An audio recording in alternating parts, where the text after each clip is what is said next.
Hey, welcome back to Metropole Grid. My name is Andre. Thanks so much for tuning in. It is currently, I think, the 4th of January, 2024. Hopefully you're doing well. Mais oui, Phil, ça va? Bonne année! Happy New Year for those who haven't had that wish to you yet. We'll be doing that for another 2 to 3 weeks. Hopefully you're doing well. It's our second stream back of 2024. We came back on Tuesday. We streamed for nearly 5 hours on a Tuesday afternoon. We had a pretty big thing to talk about. It's a new pseudo sort of format testing period thing. I left being pretty negative about it, but we're going to revisit it today. It's like a weird time because I don't know whether we should be playing Sunset or be playing Standard, but we'll figure it out together, won't we? You've all been playing Sunset exclusively, right? Yo, Sean, how's it going? The other day you held up a box of a game you got over the holidays, and I can't remember what it was. Not Spirit Island? The box I held up, I did get Spirit Island over the holidays, and I'm like 24 games in, it's good. But the other one I got for myself. It was Earthborn Rangers, which is this sort of like exploration, deck building, cooperative, solo adventure game made by, what's his name? Navarro? Andrew Navarro, you might know from FFG, did a bunch of FFG stuff, but it is this like solar punk world exploration game. Yeah, it was Kickstarted. There should be another Kickstarter or Game Found, I think is more accurate soon. I would like to talk longer about this game because I think it's fascinating. I'm only 3 days in. I played the demo of this on TTS. It feels like a year and a half ago with Pat and my partner, and we hated it. And now years later with the physical, no plastic version in my hands, I actually think it's quite charming. But I'm only playing it once a week because I'm playing with my brother-in-law. So we'll see you Saturday morning, Daniel. Wake up at 6 a.m. Not exactly, but sort of. But mostly those facts are correct. Hey, Brendan, how's it going? It's the Grid. Just doing my hourly check-in. I heard there was a cyber echo. I forget how the line goes. How you doing? Happy New Year. Did you play the, what's it called? The, I will keep wanting to say ISWAC, but the other one with the reveal. Hey, Ben, how's it going? Howdy, soon. How you doing? Kira, hey, how's it going as well? Happy New Year. Hopefully you had a good holidays. Yo, Mr. Hayden, it's Thursday night. How you doing, Liam? Also, Lee Hem. Hey there. How's it going? You should play whichever format you're excited about. Jeff, with some words of reason. Somebody said in a YouTube comment that like watching me struggle through what's it called? Sunset is basically just playing Startup. Like it's functionally Startup, but with a ban list, which is really funny. It's like I don't even know. It's like kind of countable, the cards in the FFG card pool that are still legal in that format, that are relevant, that aren't legal in Startup, if you know what I mean. It's kind of wild. Let's see, how's it going? Missed the stream earlier this week. I was out playing NR at the time. That's a good reason to miss it. Good to have Netrunner content back after the Christmas content drought. Caught up to the VOD though. Yeah, we're happy to be back. We'll be back to filming some stuff and getting some videos up on the channel. We've been just spinning back up this week, getting our sessions up and doing all that nice stuff that we're back in action. Hey, Jai. Hey, friendo. Holiday was good. It was really good. We had some family members who were under the weather, but we managed to all come together in a safe way, and it was exactly what we wanted it to be, albeit it was a bit shorter because we did not show up as soon as we should have. Played a lot of board games. That's mostly it. That's usually what my family does, which is quite nice. How is it? Had my eye on the Ranger situation. It's kind of cool. It's like, it's weird. I would recommend it heavily for 1 or 2 people. I don't think I'd recommend it as a co-op thing for 4 players. I think that might be a bit too much, and then you'll get some huge repetition because the encounter deck, the challenge deck, not the challenge deck, the path deck, I think it's called, is really thin. So you're going to be seeing the same cards over and over again. I also had complaints that because of the size of the card pool that comes in a single core set, and you technically get a full play set in some ways, there's not a lot of deck building options. But then I realized, like, in context, that was not different than when, like, Netrunner or Arkham Horror or any of those games came out where you just had the core set. Like, every Guardian deck was the same. So it's kind of, you know, I'm just excited to see more cards eventually. But even on its own merits, the, like, narrative stuff it's doing has been really, really fun. I don't have time to actually play Netrunner these days soon, though. Bummer. Okay. Sunset isn't meant to be the next standard. It's meant to be some collection about what happens when you kick the foundational cards of the format quite a bit. It's weird too. Like, I don't think I have a conclusive answer on what I think about the format. But at the end of the day, if the format is like, if people don't want to participate in the format because it's just a less fun format, that is inherently information to be gathered, right? Like, sure, the game is different without Rashida, but is the game more fun without Rashida? I generally don't know yet, but I have my suspicions. Kyobu, thank you. Oh, my wife got sick. Oh, sorry to hear, Brennan. Hopefully the both of you are feeling better at least. Hey, Thanos, can decipher the title this time? Wonder what truth you have in stock? You can't decipher it. Ooh. One of the IDs is called The Truth. Or along the lines of the truth. We're doing that one. Wait, am I right about that? Yeah, I think I'm right about that. When that SG thing codenamed High Noon come out yet? I don't know what that is, Ben. Dawn? Yeah. I kind of hate Sunset Dragon Friend. Why do you say that? What's your testing been so far? I think there's a lot of like the depth to that format that needs to be plumbed before we can come up with anything definitive of whether we like it or not. We build really bad decks. And I think that's the one thing we need to keep in mind is that when we tried it on Tuesday, we basically took a standard deck and then removed a huge amount of gas and consistency from it. And then just sat there being like, this is bad. And it was on us. We didn't build a good deck. So I can't say too much. But hey, it's Thursday, so we have to do the deck list of the week. This is not a Sunset deck. You can tell because of the identity. This one, I got mixed feelings about. I don't think this is going to go well, but let me show you the idea here. This is the Big Beale. Big Beale. You can win in Netrunner by scoring a single agenda, and it's called Project Beale. If you can put 13 advancements on a Project Beale, it is worth 7 points because of the deck, because of the text on the card. Normally it's a 3-2. Sometimes you see people install advance, and the next turn triple advance score, and it makes it technically a 5-3, or technically, yeah, let's say a 5-3, but not for the runner. That's cool. That's really cool. And not enough people do that with Beale. It looks like a Bologna. That's a nice way to do it. But then all the numbers over that are actually really goofy. And one thing that's a bit of a bummer for folks who haven't played Netrunner maybe for a while is understanding the text on Beale actually used to be super relevant. Like having that 5-point Beale, even the 7-point Beale, was something that happened relatively consistently, even at the highest tables of Netrunner. Now, this wasn't done with Shipment from Vladisibirsk. We'll get back to this deck in a second, but Shipment from Vladisibirsk is the modern way to use tags to fast advance. And this deck is going to play every single Shipment from Vladisibirsk in the same turn somehow and get that is 12 advancements on the Beale. And then I think you have to advance it one more time. It needs 13 advancements, right? It's 13 advancements if you want to score in 7. I think that's right. But back in the day, we had, and we still do have, a card called Psychographics. And just to show you, if we search Controlling the Message, which was like a really good proto-Reality Plus in some ways, Psychographics and Project Beale, these are some of the best decks ever. First at Worlds, second at Worlds, like, mind you, those are 4 years apart. That tells you a bit about Controlling the Message. But yeah, Paranoids, first at Worlds 2018. Almost all these decks had, back in the day, a single copy of Psychographics, which the art on this looks different, either in the rebooted of system core set or rebooted system update 2021. But this card was the proto Shipment from Vladisibirsk, and it just says place X advancements, pay X, X is up to the number of tags the runner has. And these decks were really good at getting to board states where eventually the runner had to go tag me, and the runner had like 7 tags, and then they just did Beale off the top rope and then just scored out. Sometimes a 13-point Beale is pretty rare, but it was not uncommon to see at the top tables someone score out a 5-point Beale from hand. And this is something a lot of players don't see modernly because Psychographics sees next to no play. We see Shipment from Vladisibirsk. And Shipment from Vladisibirsk is arguably a more flexible card because Psychographics inherently you need those 13 credits. But Shipment from Vladisibirsk is better at scoring smaller agendas. But let me tell you, seeing that 13-point Beale was not absurd. It like some people see that and be like, oh man, you can't believe this thing I did. I got a post on Reddit, but like that was a common, somewhat not uncommon thing that happened at top tables. Like 2 Psychographics in this deck. Like we're really trying. That's the other art that was printed later. But Psychographics, mind you, a card coming back from all the 2012. This is the deck that won 2018. Single Psychographics, 3 Beale. That's how NBN was played. Now, this list is doing a very slow and kind of convoluted way to do the same sort of thing. And the idea is that we're a Reality Plus deck. We're playing 18 agenda points, 44 cards. We have no good way to win the game on the table. But we're running a lot of traps. And then eventually, well, this is what a trap looks like. This is the only trap we're running besides Think Tank. But eventually, somehow, we're meant to have a Wage Workers on the table. And then we're meant to have in hand a Greasing the Palm. We're meant to have a Beale. I think we're meant to have every copy of Shipment from Vladisibirsk, and the runner has to end their turn on at least 2 tags. I don't see that happening ever. Like, it's impossible to make that happen because we're also very bad at trying to close the game out and win the game. Now, the cool thing we have here is we have a bunch of assets and mutually assured destruction. So the idea is that we can give the runner in theory like 5 tags or 6 tags and just say, oh, you can't clear more than 4 of them. But then we still have to have every single copy of Shipment from Vladisibirsk in our hand on top of the Greasing the Palm. A Wage Workers has to survive, and we need the requisite credits.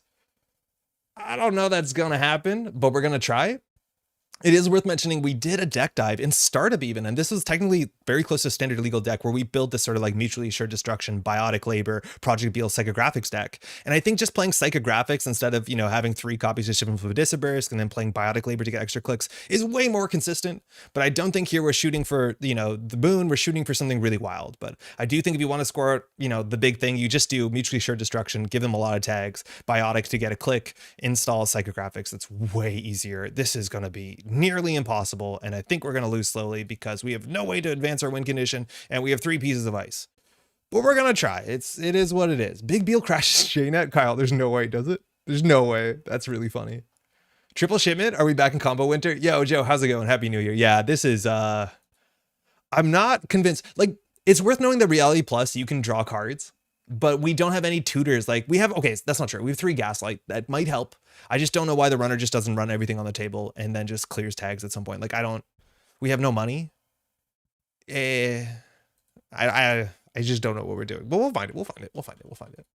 This combo seems likely. Yeah, likely. Let's say likely. This looks hilarious. I know I'm just going to make me happy. It's going to make me happy. My startup epiphany deck, when you cut the Sunset ban list cards, is literally just a startup deck. And that's, I think, the cool thing about Reality Plus and Bologna being banned is like, that's what we're going to play today. We're going to try, what's it called? Oh man, the Pravdivost. Because Pravdivost seems reasonable. Like if you have to play 4-2s in NBN, why not play Pravdivost in Sunset? You also have good ice, right? Like you can scale your barriers up, which seems like it to be in a good spot in the format. And Messna Chesto, it's still really good. Like I think that's what we're going to do today, in or outside of Sunset. Seems fun. I like deck building. I like lots of options. Sunset just feels shallow and limiting. It's definitely limiting, but you're forced to play, like, I think you're forced to play more card draw and economy cards that you're not used to, which might be interesting. In some ways, you can see you have extra deck slots. In an NBN deck, you don't, because you have to play more agendas, but it's a mixed bag. It's like you get 3 deck slots open, but then you have to use them right away to like put some economy back in your deck, let alone card draw. I don't know yet. I haven't formed an opinion. We'll figure it out. How's everyone doing otherwise? Let me catch up on chat. Nick put this well earlier. Sunset is trying to determine if banned cards are crutches or load-bearing walls in Netrunner. Yeah, that's, I think, a pretty good question that at some point needs to be answered. And like, I have constantly been surprised in Netrunner where like losing Jackson Howard seemed like the end of Netrunner, and it turned out to be a fine game, if not sometimes even better. So, you gotta give it a bit of effort to see. I scored a 24 advanced Beale the other day using psychographics. Only agenda scored that day. Big Beale's the most fun archetype that ever exists. I'm convinced. I think recently also, I think Bob posted like a mitosis Beale list. Like Beale or no Beale has been around for a long time, where you just keep advancing a card and hope it's a Beale. Beale off the top rope is such a hilarious mental image. The kid with a VR headset with the hang time. Don't forget that you have to have Mad as your 6th card in hand, an exact 6 card hand with at least 6 res cards. Yo, Spark, I don't think you need to have mutually assured destruction. There's a chance that the runner's just gonna bung into like and trash, heaven forbid, a Behold, and then they'll just end up tagged. Like just because you're playing Reality Plus and they mess it up. There's a chance. I think like well-played decks shouldn't end up in that situation, but sometimes runners will just like tilt and mess up and not clear tags. Like we have such a low win condition that if you just trash everything and clear tags, we have no chance of winning. Hopefully your opponent doesn't know that. Obviously we're live streaming. We'll figure it out. 2 glasses. Thank you. I'm out of contact lenses. WTB Netrunner Heritage Minutes. We gotta start making some of those. I don't understand how this deck list got deck of the week. People have voted. It's a fun combo. Looks cool. It's a quiet time. I shout out to the person who got deck list of the week. That's pretty sick. I don't know. I'm not familiar with Mad Tinker, I don't think. But yeah, it's not going to be consistent, but it's going to be fun when it happens. Also, what about Sabotage? Don't worry about Sabotage. If Biotic Mad, why not Red Planet Couriers? Because then you have to advance all the cards, and you can't really advance all the cards. Jaden once upon a time had a bug where Big Beals broke it. I didn't know that. Also, Andre, your stream earlier this week, you mentioned Wormwood. How did you hear about that game? I heard about the game because it was admittedly heavily upvoted by folks not in r/netrunner on r/netrunner, but Shut Up and Sit Down also did a little bit about it about a year ago. They were like, these are cool games that we want to know about, but at that time there wasn't much about it, but Shut Up and Sit Down did a thing on it. I looked a bit more into Wormwood, and the person who was making the game, firstly, the whole Reddit thing to me is weird, but I looked into it and some of the artists that are credited but not credited on the cards, and a lot of that art is what they said AI assisted but then painted over, which, yeah, that's cool. But also a lot of the art is actually some old art, And the reason why the art looks better than you generally assume the budget for that sort of game would be is that a lot of that art wasn't commissioned, but it was licensed, where they contacted someone like on ArtStation who made this sci-fi art circa 2015 in some cases and said like, I'll assumedly pay you, I hope, some amount of money so I can license this for my board game. If you look it up, there's actually a whole bunch of art in that game that has existed on the internet for a long time. And I'm assuming there's actual licensing. And the person who's making the game is posting on Facebook being like, look at all this art we've licensed, which that's cool. But that makes more sense because the art didn't make a lot of sense. Thread Alpha Cypher Graphics Beale on table was absolute nonsense. I cooked for the 12-point Beale. Oh yeah, Thread Alpha double tags. I forgot about that. I thought the truth was Acme from your early explanation. No, Pravdivost means like, it does mean the truth. Prava is like the common name for newspapers in like Slavic languages. It just means like the truth, the message. Best of luck. Have fun. We're playing against Kit. That's fine. We only have 3 pieces of ice. We're holding 2 of them in our hand. Here we could put out Think Tank tiered Federal on the table and just not install ice. And these sort of decks generally slam Centrals with like Maker's Eye. And we will lose to that eventually. Now, Kit isn't particularly good at dealing with assets. We'll see what the economy looks like, but we can definitely keep this. Sunset banning R+ and Bologna, but not Hoshiko's the worst timeline. Dylan the Est. I like your glasses. Thank you, Kat. Kat, I forgot to mention this. At Worlds, my partner snuck into didn't sneak in, but while I wasn't looking, bought a bunch more of your pins, and they came in as a Christmas present, which was quite cool to see those. Ben. I'm with Jai on this one. Hey, not again. Okay, let me catch up on chat. Sometimes runners tilt, runner disapproves. We have all our ice. That's kind of cool, I guess. I am going to res this. This means that they might not run. In theory, no. In theory, if they don't run, that's fine abstractly because we will mutually assured destruction deck. But yeah, they know what this is. If they don't run, they don't have a real reason to run here unless they're worried that we have an AR enhanced security. I'm playing. I am playing R+. That might a turn. That might make that one obvious. Oh, that sounds rude. How did someone get 3 shipments at once in the age of mulch? I'm worried about that too. I think you're going to need some amount of like, what's it called? Gaslighting to go off. Let me catch up in chat. I played some R+ Trap Brew the other day and it felt so awful. We played R+ Trap on the channel like a while ago with just like C-Source into End the Line. And I think that deck is a bit better at like, I would say Swiss cheese and like JNet casual than it should be. Just because people don't expect, you know, that early to have 3 cards in hand. And for what it's worth, I think Mulch does run low hand size. And they need Audrey and, you know, the thing in hand. Oh, Miss Bones turn 1. I guess that's fine. They previewed Wormwood for Shucks. I actually got a chance to play it a bit and break some of their systems. Yeah, I don't... Yeah. I don't know what the balance of the game is. I haven't played it yet. I mentioned this on Tuesday. I read through the rule book, and I think the rule book is like, it needs a lot of help. I kind of wanted to read it on stream to like just talk about, I don't know if I read rule books different than other people, but yeah, I have no doubt that there's like mechanical parts of the game because the game just doesn't have a timing structure, which is pretty rough when it's a game that's functionally, you know, not dissimilar to something like Netrunner. Look at the top 3. Card to move next. Gaslight, Behold, Shipment. We'll keep the Behold on the table because they're going to run it because of Miss Bones. So we'll put the Shipment down and we'll do Behold, Gaslight, and we'll draw both of them. So we'll just R&D because that's where the agendas are, and we'll just put 2 on the table. Something like that.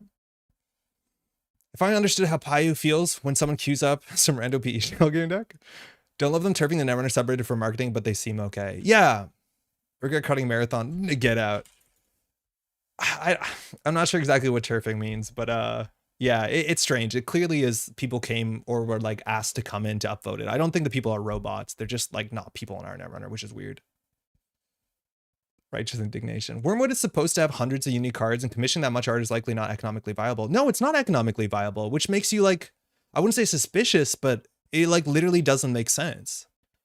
Which is when the art came out on cards that didn't have art credits, I was like, there's something strange here. Like the amount of money it needs to commission all this art would be absurd. Sick glasses. Thank you, Janktivist. Non-Netrunner, non-Arkham question. Have we checked out Earthbound Rangers yet? Yes. I got this for myself for Christmas. I found it in Toronto. So far, I'm 3 days in. I talked about this just earlier a bit before you came on the stream. So far, I think it's quite cool. I'm kind of into it. Ooh, good start. I'm in between a 4-person Earthbound Rangers playthrough and loving it more than Arkham. I'm surprised. I really don't think Earthbound Rangers seems like a great 4-player card game. Just because like the encounter sets are only 15 cards sometimes, so you're going to be drawing through those same decks over and over again. But I haven't seen it. I've only seen it in max 2 players. I played a bit solo too. I did play 3 players actually once, but the beta. We don't score this. Do we gaslight for something? I think we do. Like here we're going to gaslight for the mad, which like shuffles the deck. So we're drawing good. Okay, that's fine. So we'll draw once. We haven't, like, we need to just get a balloon on the table. This is the problem, is like we're not making plays because we're not very good at closing the game out. Like the runner has to massively mess up for this to be really bad, right? Like we're not on threat 3.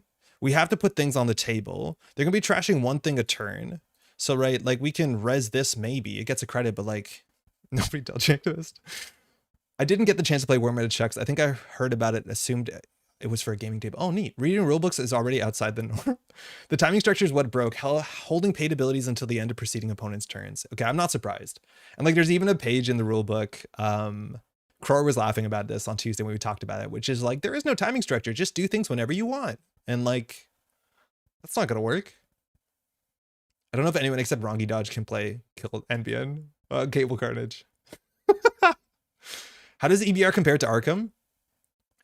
It is refreshing because it is so different. It is so different in terms of like the pacing and threat.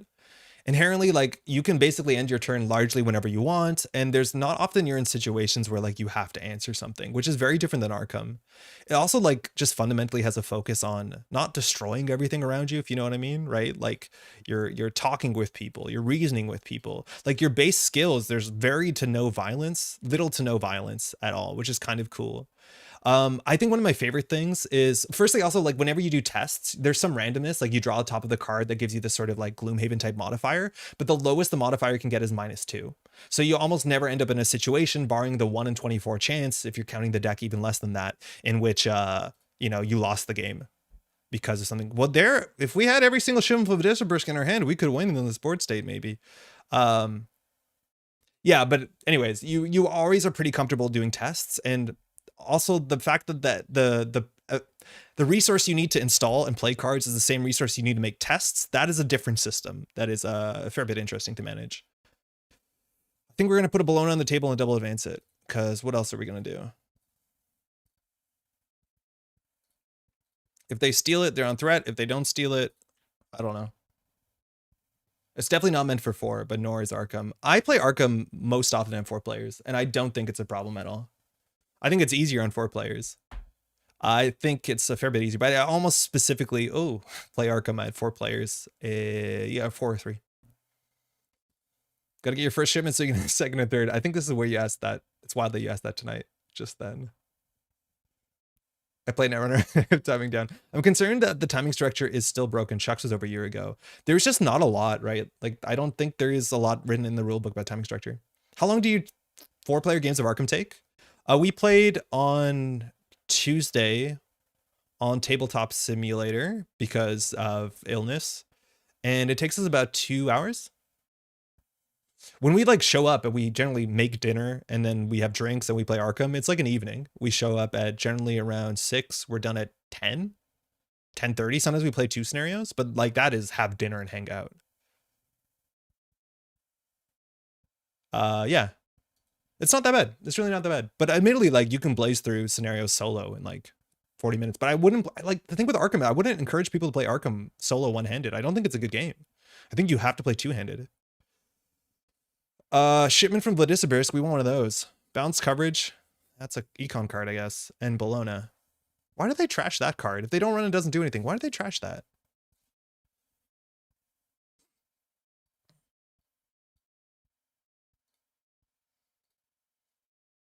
So this just puts us on threat 3, right? Like we just need to be on threat 3 to have thing here. I've often noticed that 4-player Arkham depends heavily on the specific scenario. Like we ended up drawing so many Ancient Evils and that sucks. I don't mind. I actually like Ancient Evils. I know what you mean. But generally, like if you're playing 4 players, one person has a nice, some ability to interact with the encounter deck. But I think Ancient Evil scales with player count relatively okay. But I don't know. I think also in Arkham too, like the higher player count you have, the more easy it is for you to specialize your decks, which sometimes is boring because inherently playing Guardian in Arkham is pretty boring. If you're just like the monster handler, like your turns are just do the same thing 3 times. Well, this is Cyberdelia. True Soul is a fun challenge, but the deck needs to be designed for it. And it's so up to the whim of the Chaos Bag that as soon as you have 2 decks and then you like, there's, I think so much of the card space you just cannot interact with when you play True Solo in Arkham. Okay, they are setting up for a war that won't exist. Mandatory draw, look at the top 3. Oh, we had a Wage Workers. We probably should have rezzed that. I forgot we had that.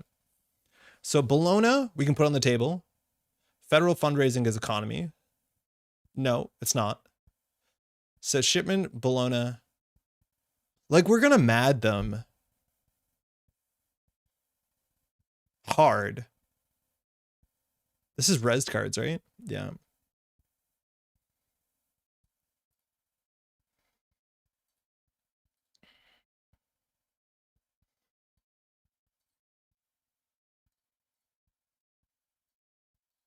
Here we go. So I'm putting 3 on the table and then I'm going to advance this once.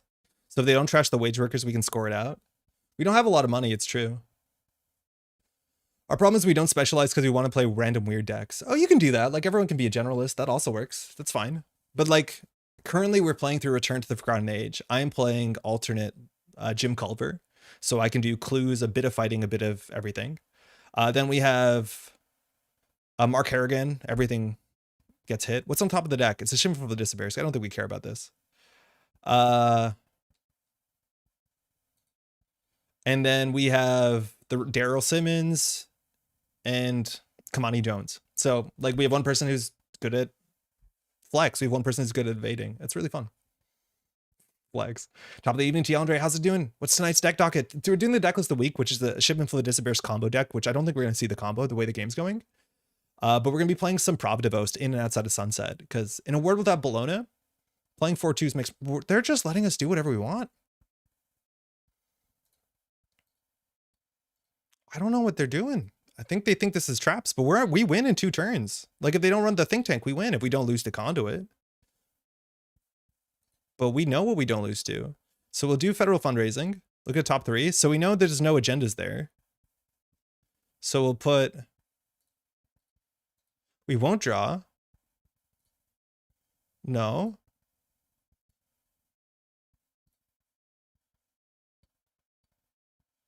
No.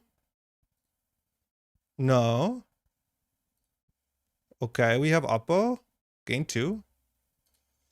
Quad advance because the Wage Workers run game point. If they don't run the Oracle Think Tank, we win. And if they don't do that, we mutually share destruction and try and win off the shipment for the Disabirsk. Everyone flex and then nobody draws their clue cards. Well, hopefully you have someone with that book skill above 4. That'd be nice. I think it's kind of hard to find. Yeah, now they're checking stuff. They have to, because if there's a 3-1 on the table, they're cooked. It's a virus. Now, they shouldn't trash this because they know we have Oppo, but they also know we have mutually shared destruction, so this is where things get interesting. Purge? Okay. Probably more Sunset after CBI. Yeah, I think that they trashed that. I guess they're going to trash other stuff. I think Sunset was maybe announced at, unfortunately, the worst time because everyone's grinding for CBI and for the Man in the Moon's thing this weekend as well. Has a lot of people showing up in that too. So this is mad. They have 2 clicks left, which means that they behold, they're going to hit a tag and they're going to float a tag. And then we can oppo them and they'll have more tags than clicks. The problem is we have to draw an agenda. With 2 federal fundraising, we have quite a lot of options to control our agenda draw. We can also shuffle the think tank back in, but it removes the tag, so mixed bag. Like here, we just need a biotic. Because if we mad, it doesn't fire the Wage Workers, which is gone now. Another thing that we're feeling, the power creep, so we went with the hard bag symbols, so those -7s be hurting. I've played a couple scenarios on or campaigns on hard. I haven't played that many. But yeah, we're at the point where the bag is largely irrelevant. It's just like we're playing around the 1 magnet -5, which is fine. Okay, so here we can choose what to do. We can give them tags. Ideally, we give them tags at the same time. So we'll do federal fundraising first. Look at the top 3. Okay, so there's a Beale down there. So I'm going to add that to hand. We're going to add balanced coverage. They're going to trash that. Shipment from Vlad. I did that wrong. Yeah.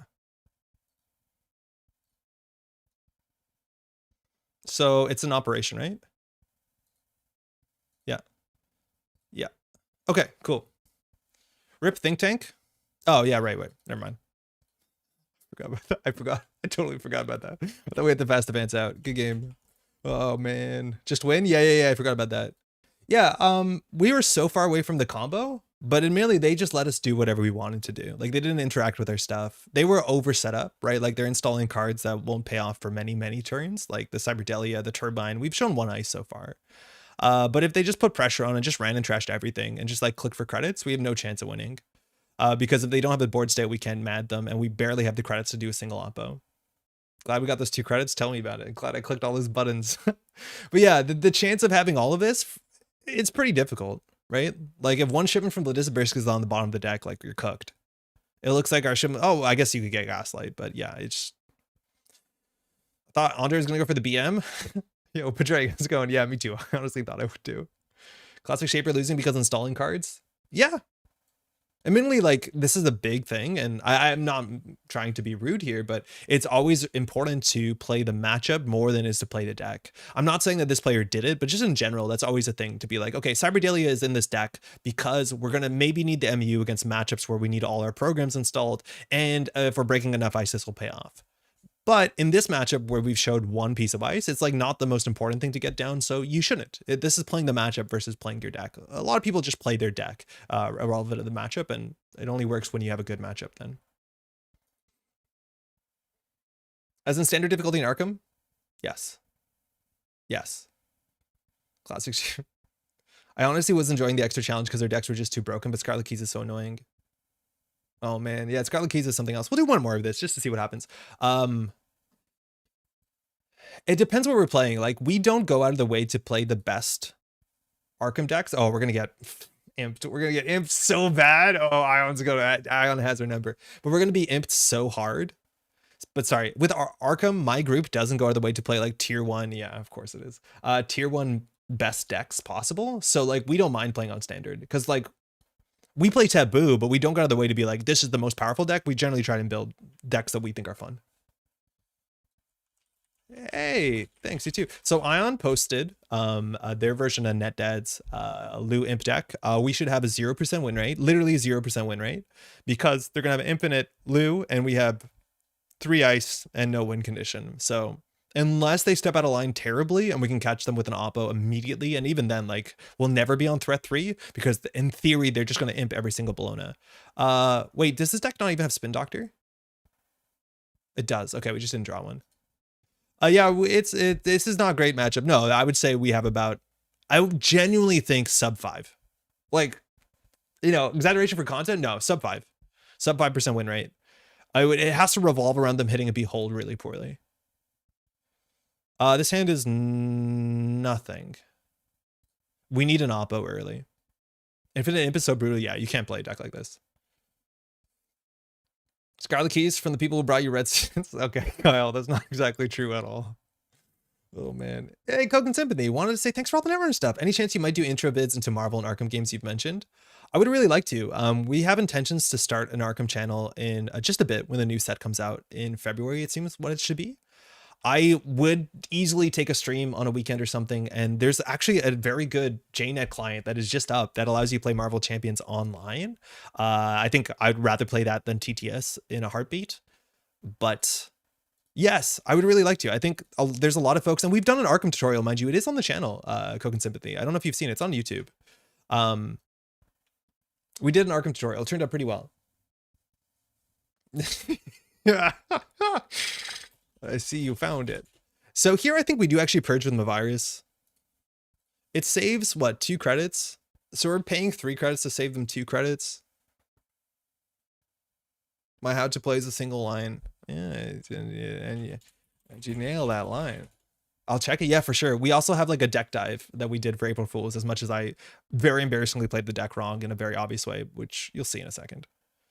Any way to follow you to get your news? Your Twitter hasn't been updated. No Twitter, unfortunately. Just checking in here every once in a while is the easiest thing to do. Unfortunately, I don't have a good communication thing. I'm not a social media guy. I don't think we have a virus here. Where's the new cycle? It's meant to be in February. I've been told like a week apart in February, which would be ideal. I'll say though, I beat Rotom's 2x Bones, 2x Bankroll Sable deck today with NEH. So there's always a chance.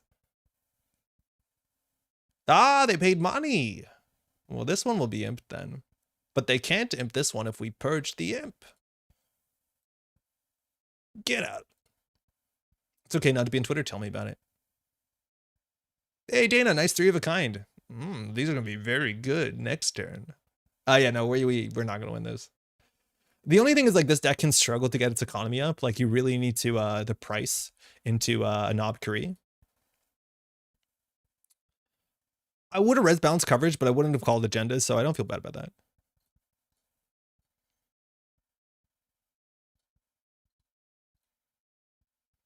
Credit? I'm not drawing last click. That'd be weird. I watched your Doomtown stream the other week. It was good fun. Brennan, I'm pretty embarrassed at that one. I think I'm like younger and I curse a lot. I would do it again if I could. But I watched that one recently and it's like, why is he swearing every other sentence? How'd you not give him the bop? Rongi, what do you mean? Kel bop. Yeah, it's fine. Why not Oppo? Oh, that one.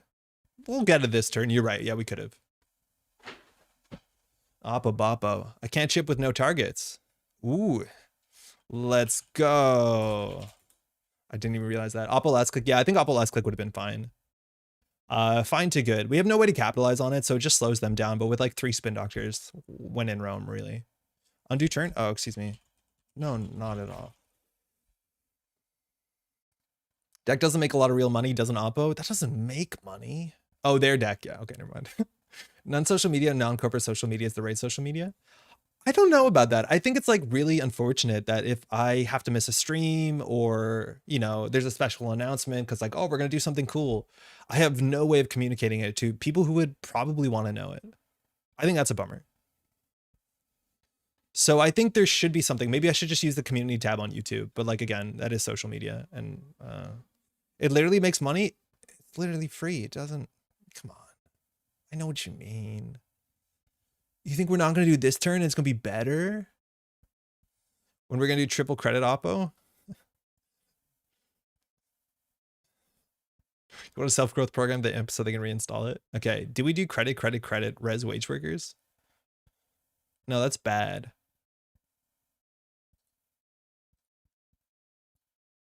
Have that. Metropole could have a blog with short announcement posts. The thing is like that, I'm even bad at that. Like, shout out to our patrons. The patrons are amazing. The reason this channel, you know, kind of exists. But I used to, when Patreon came out, I would do like pretty regular posts on there. And even that, like I struggle to do it. I haven't done one of those in a long time. It's mostly just be like polls and stuff like that. But that's sort of like constant posting is not something I'm really good at, for better, for worst. Thoughts on carbonara? Like the sauce? Not high thoughts because it usually has like pancetta in it. So I don't eat that. I'm also lactose intolerant, but there's pills that allow you to deal with that. YT community posts are a good alternative. Yeah, YT community posts are good. I think YouTube community posts are something. Discord seems like the best option for that. Communication is a specific community, but it's fragmented still. So Eric, you have a Discord channel, which is like for your local meta in Osel, like Neon Static, which is sick. But I think we had the option to make a Discord channel, you know, maybe a long time ago. But at the end of the day, like, I don't think you should come to my Discord channel that doesn't exist. I think you should go to GLC, right? Like, there's a better Discord channel to be on, and just go to GLC. I post in GLC for this kind of stuff. Oh, maybe I should do that. I don't do that. Oh, it doesn't work. Triple install Oppo gas. Yeah, it doesn't. Let's go. Okay, so we can nothing. We can nothing. We top deck. Oh, wait, did they trash? They did. You thinking what I'm thinking? You thinking what I'm thinking? New remote, credit. Here's our 5%. They're on 4 tags. Now just wait for us to draw every single shipment for the Disperse without one of them getting imped, then we hold the Project Beale. Just you wait. You trash stuff. I'm just hanging out. We'll get back. Funny enough, Gaslight seems bad. I think I'm gonna do double oppo. Just so that there's like a threat if they trash this. This if they imp it, I think we're happy. I think we're happy if they imp that. Could have installed both spins on the Beale, res both spins and luck sack into shipments. We both know the chances of that are pretty low.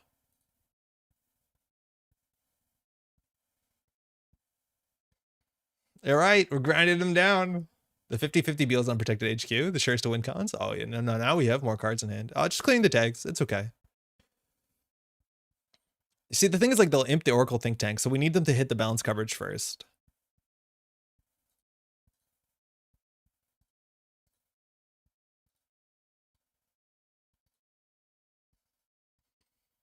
This game feels different than last game for some reason. Yeah, they're interacting with us, and interacting is a pseudonym. Not a pseudonym, but yeah, a pseudonym. Laborate's Hippo Audrey. Draw 3, gain 3. They're on 5 cards. They can just clear 3 tags. We got nothing. There's nothing on the table they lose to. They're going to imp the Oracle Think Tank. It's when they steal this agenda. So if we put this in the other order, we might have got them. That's okay. If they imp that, they're not imping anything else. They make money on it. It's fine. Come on, you made money. Got card draw and a credit. And your favorite R plus edge case is that TGBT is unstealable out of R&D. Oh, it's because they access it. Yeah, you're right. That's really cool. So the idea is that when they take the tag, you can draw it, and then they don't access it. The same thing is that they can't trash a Behold on top of R&D or a Snare if you don't want them to. I think we're just going to say acid here. Yet. They know we don't have an acid. The jig's up. They're on 2 tags, right? Like, yikes. Like, scoring on a Beale and going to 2 points and going up to 1 credit is just not going to do it. That's good. That's genuinely something.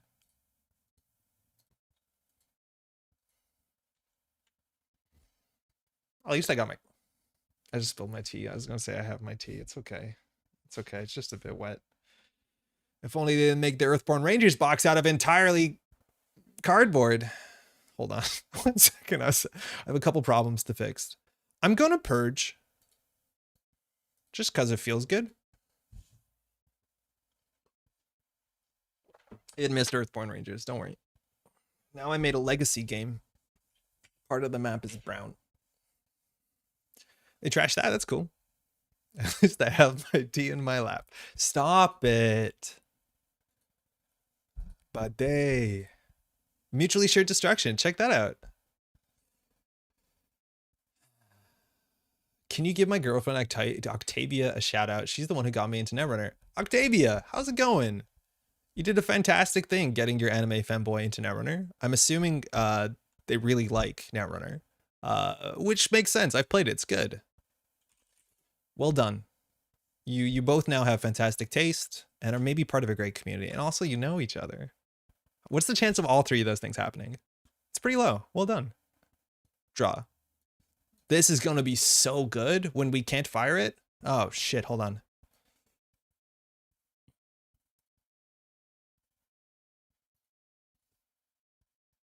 Mad is my favorite card I never played. One day it'll be banned. Just you wait. Anything is a legacy game if you're brave enough. That snap install followed by instant regret. Yeah, I forgot I had text. I thought it was just free. Just give me a checkist. Okay, you win this one. Beale, I'm gonna leave the think tank in there because generally I shouldn't, but like they haven't found a Knob Curry yet. I think we put the Bavarians back. I've played Netrunner. Breaking news from Andre. If he hits the... Why does it say no? Why does it say no? It could have just not offered me that. I didn't have to know I was in... You have forsaken your 3rd spindo? Oh, so true. Yeah, that is a problem. That's okay. It's okay. We could have used that spin doctor to repair this board state. When can we concede? Oh, sick. That's really good. I would like to get off Mr. Bones' wild ride.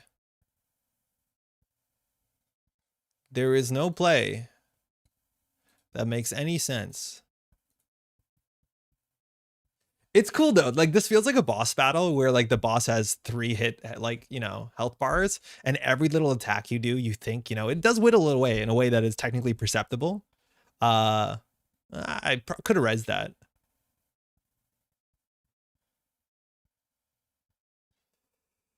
Yeah, I should res that. That's fine. How do you even progress? No, you don't. You only progress if Ion like bumbles into Behold and gets oppoed on top of it. They're dead if to end the lineup is on the deck. Yep. But they know it's not. Well, they don't know it's not. But like they didn't play around mindscaping. She's so giddy hearing that. Thank you. My pleasure. Glad y'all are doing well. Gain a credit, draw a card. Okay. Clearing the tags. All right.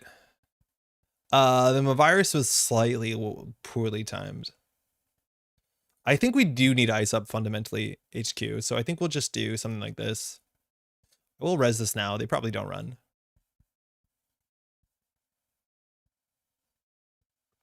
Yeah, this is like the sort of, and like, okay, Lou, Imp, we haven't seen a Knob Curry yet.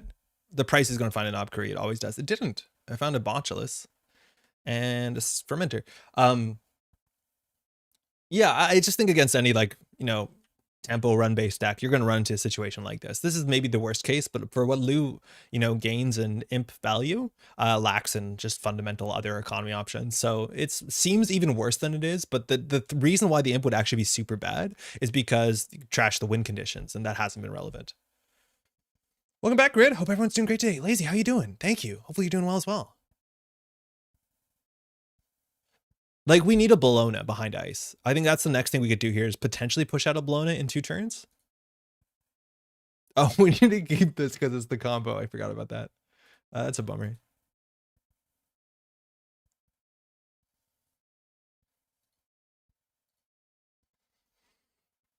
Yeah, we need to get a Bologna. I don't know what we're getting with the Gaslight. Anything we get is just going to be eventually trash. So arguably the Gaslight shouldn't be iced up. I think it's protected enough by the tiered subscription.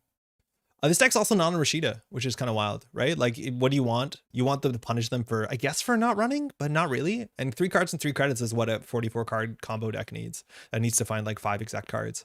The price hit Knob Curry, Hippo, Solidarity Badge, Imp. So funny enough, too, Solidarity Badge that is actually what we lose to harder than any other piece of the deck. Like, we just lose to Solidarity Badge. But now having to choose between Knob Curry, and this deck is only on 2 badges. I think it should be 3. Yeah. I think we're actually more worried about the Solidarity Badge, but the Knob Curry seems more fun.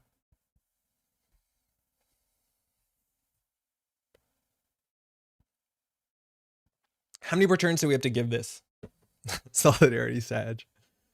Yeah, there's Knob Curry. That's the more fun one, right? Because now there's pressure every turn with the Imp. Or the Fermenter. Yeah. And now, you know, until morale improves, the beatings will continue. Well, that's good. We got a credit from tiered subscription first. I guess you get it anyways, right? Yeah, it's run begins. Ah, bummer. So we have the Gaslight. I guess we just go for an Oppo. Solidarity Badge came out 1 too late. Like, we just have to slow them down. Never punished.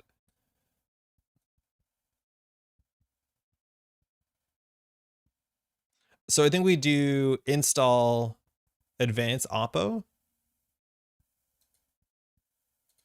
Like, margins are thin. They don't have any breakers, so they have to expect this to be a ping or something. I'm surprised they didn't imp the Beale, but if it was a Bologna, they definitely would have. We don't have a lot of money, but the idea is a lot of times you can break this ice. Yeah, they think this is a ping. They'll play around this to be a ping for sure. So we'll Resident Smiling. Sarievna. Do we give them 2 credits? I don't think we do. It doesn't actually do anything. They're only breaking 1 subroutine on it anyways with the Botuli. Botulus, excuse me. So 2 net damage might not matter. You may draw 2 cards. You can let that happen for sure. We just don't have money. They probably break the tag. They're assuming this is maybe a Bologna. This is strange, the single advance card. Maybe they think it's a shipment from, or sorry, a crypto crash maybe. But we just need to keep them busy, let alone get to threat 3. But now we lose to single Bologna as much as their money's a bit goofed. They could like Knob Creek Fermenter, steal if they don't think it's a Bologna, and then crack the Fermenter.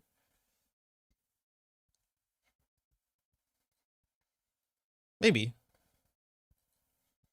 Yeah, it's harder to say here. Okay. Draw 2, we hit a botchless and a buffer drive. Another matchup where the buffer drive doesn't matter. We'll draw 2, why not? It's fun. This is now finally a target for self-growth program. So they can't actually clear both the tags here. If they trash the Beale, they can't. No, they can't. No, if they trash the Beale, they can. Yeah, no, they can actually clear 2 tags. No, I'll try that the 3rd time. No, they can't. But yeah, they should just imp it, right?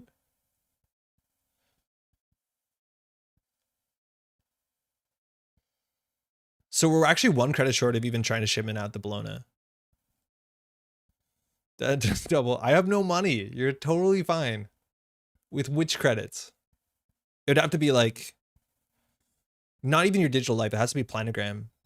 It have to be planogram, end of line, end of line. Even that, you can't afford it. Yeah, there's no way you die to double end of line here. It's impossible. You dead to single end of line. That's possible. Why are they drawing here? Okay. So we could do credit, install Bologna shipment. We can't. We actually can't even greasing the palm. I keep forgetting greasing the palms on 3. You think it would be on 2 because lateral growth, the card most like this was. But yeah, we can't even do like credit greasing. Not that it matters. I think we just self-growth program their economy. For what it's worth, the solidarity badge is like worth trashing. But we just don't have money.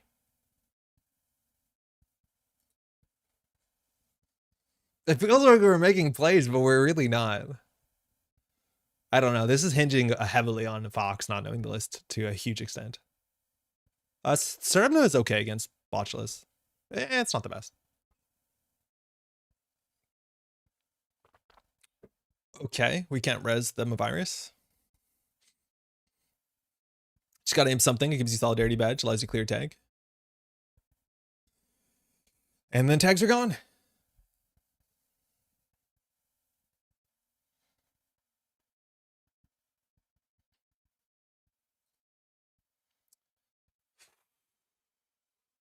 Can we go? We can go now, right? Like, how do we possibly score to 7? Like, we have to mad, but then like how we have no board. I don't see how you could possibly win this game. So what are our lines here? We have 2 shipment from Vladisibirsk. We need a wage workers. More behold. Yeah, they hit a behold. That's like something. They can't imp the behold. There's 1 more behold in 15. The deck doesn't even commit to 3 beholds.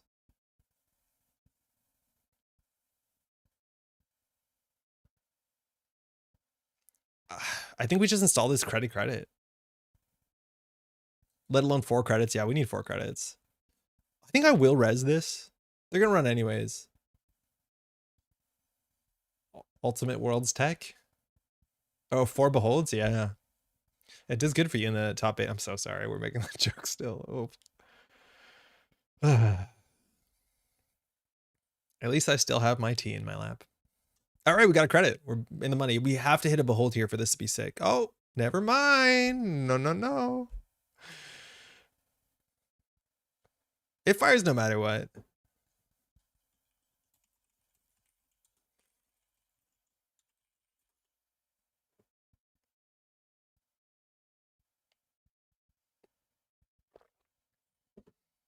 Yeah, don't run and chill is true. And like abstractly, that kind of makes some sense of mutually assured destruction, but like there's no way that we can take 4 credits and win the game. So they literally don't have to do anything, right? Like this is a really big thing too, that a lot of times people mess up against trap decks. Is like clearly we're a trap deck. And then you look at the corp and think like, if I do nothing, how many turns can the corp win? And like, imagine if the runner just hit credit on all their turns and they went out to wherever. They went to the sandwich. They went to the Wawa, as they say in America, and they made a sandwich. And then they came back, and that took 15 minutes. Do you think in 15 minutes we could close the game on our own merit? I don't honestly think we can. Like, just the amount of time and clicks and turns we need just to get credits, just to score out 7 points is so slow that literally sitting back and not having Lou brain, as they said it. Oh, we have all 3 shipment from the disperse. Actually, hold on. But you know what I mean? It's real hard. Hey, Gearjock, good game. Just watch replay. I need to run way more. I can't believe I got hit by 2 naked balloons. I just don't know how to deal with wide acid boards as kit. Yeah, it's a harder matchup because it's weird, but we talked about at the end of the replay. There's a lot of things that were installed that were luxury installs that are matchup like dependent. And if you don't install those, you save so much money. You just run first click, trash it. Worst case, it's a behold. You clear the tags, just click for credits. There's nothing we can do quickly. I think eventually scoring the Bologna on top of the Mavirus behind the Sarievna is like a play. I think eventually will be now.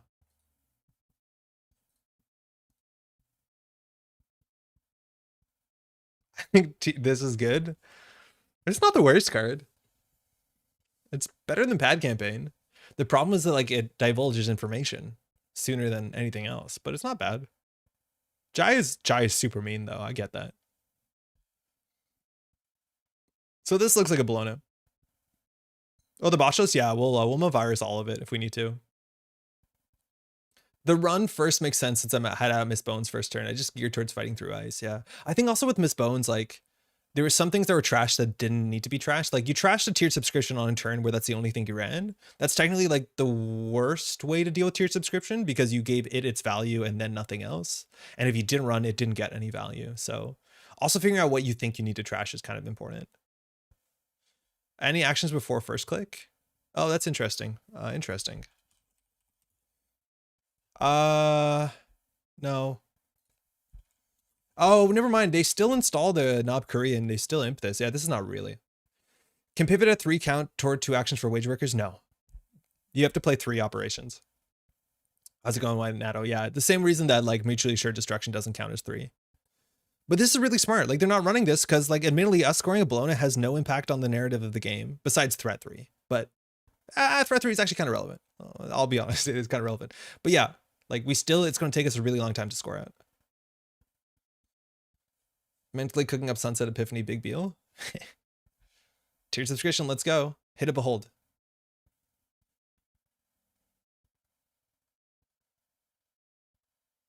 So now we don't need all the shipment from the disperse.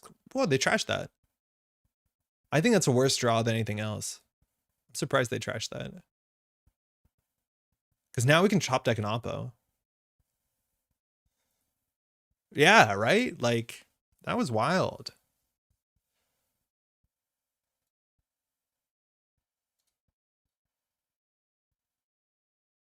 Immediately we only have 3 cards, so we can't resonate this ice, but they don't know that, right?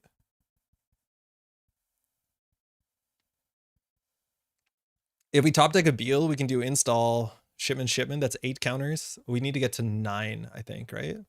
Because it's 5 for 3, 7 for 4. Oh, we only have to get to 7. We could do it if we top deck a Beale and they don't clear all the tags, but they're going to clear all the tags.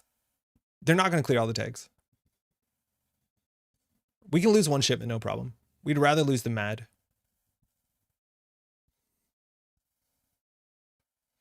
They're going to feel good trashing that. But here, if they clear 2 tags, shipment from the disperse doesn't do anything. Sometimes when they trash one, they don't feel like they have to respect other copies of it because they've trashed one of them, which is a chance we have all 3. Yeah, that's it. We lose. Or do we? No, yeah, we're cooked. We are super cooked.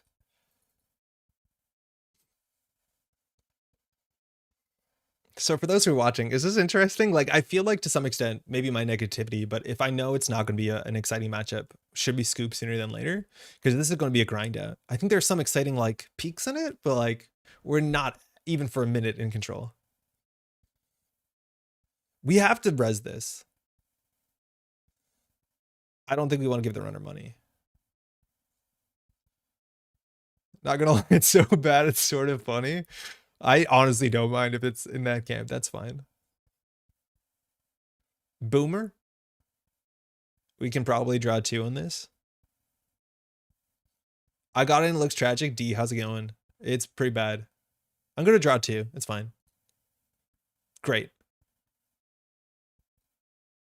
Pivot does say play a card from HQ, but if you play an operation that doesn't count as a second operation played, yes, from my understanding, no, because it's about the actions you take. You're technically still resolving that card, if I'm not mistaken. I feel like Troy walking in on apartment fire.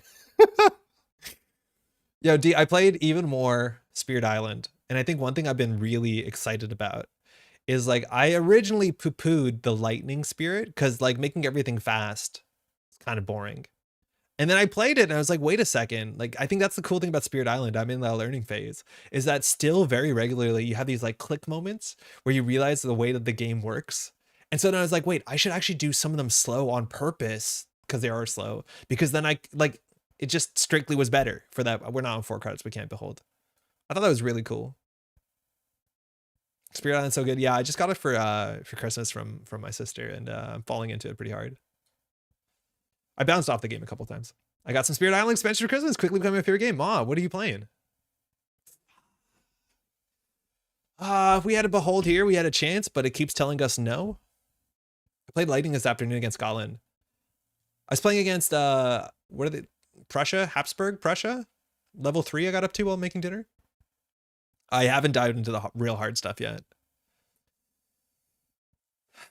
I want to go home. There's 5 cards left in R&D. 2 of them are Bolognas. How are we meant to win with 5 cards R&D? They literally could just click for credits. Like, they don't have to play the game anymore. We lose before we deck out. There's no more spin doctors. We have 1 credit. We don't have to do it. They don't have to do anything. Sure. I'll believe it. The Volcano Spirit and Jagged Earth is very fun. And the base game, I really enjoy Ocean. Yeah, Ocean's really cool. My partner, I think, mostly enjoys Spirit Island because of the ocean. She wanted to drag stuff in the ocean. I'm like, well, actually. And it turns out really good. The only counterplay is typing more like boop. That only works for people who don't say Lou correctly. Rongi, you have self-reported yourself. Thank you. What's good? Nice classes. How's the games? Helios, it's thank you, firstly. Secondly, game's not good. Not good games so far, but we're playing the Decklist of the Week, which is an incredibly ambitious combo deck, which I don't think has the chutzpah to actually convert, and a cursed matchup. It's fine. Our first game did something, I guess. I really like Spirit Island, but I must have done something wrong because we beat it like twice in a row, and that felt wrong because we ain't that good at games. Oh, Vincent, you probably did do something wrong. That game is not that easy. You might have done something wrong, because legitimately that game is, even on the easiest difficulty, if you've never played it before, I don't think it's easy. Draw 2 cards? Yeah. Let's go. The pee and poo is silent. I realized there's two jokes in there, and I self-reported for only saying poop. Unless you wanted to call it oop. Excuse me. I think Lightning is the most complex and interesting of the 4-base spirits. I think it probably should have been an intermediate. Yeah, that's the thing. It's like I'm only appreciating now. And that's the thing that's been really exciting me about Spirit Island. It'd be like, I think I have it solved. And it's like, wait, this is actually way more in depth than I thought it was. And I think the game is, to some extent, going to feel like a fighting game where mastery of any single spirit is going to be like, oh, you only play that spirit.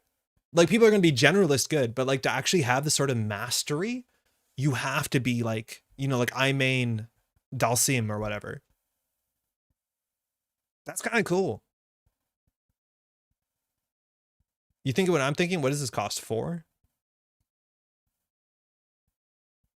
At this point, we're not making plays that make sense. We just want to do a big mad. We lose in 1 our reality plus draw. I'm not reading that, Rocky.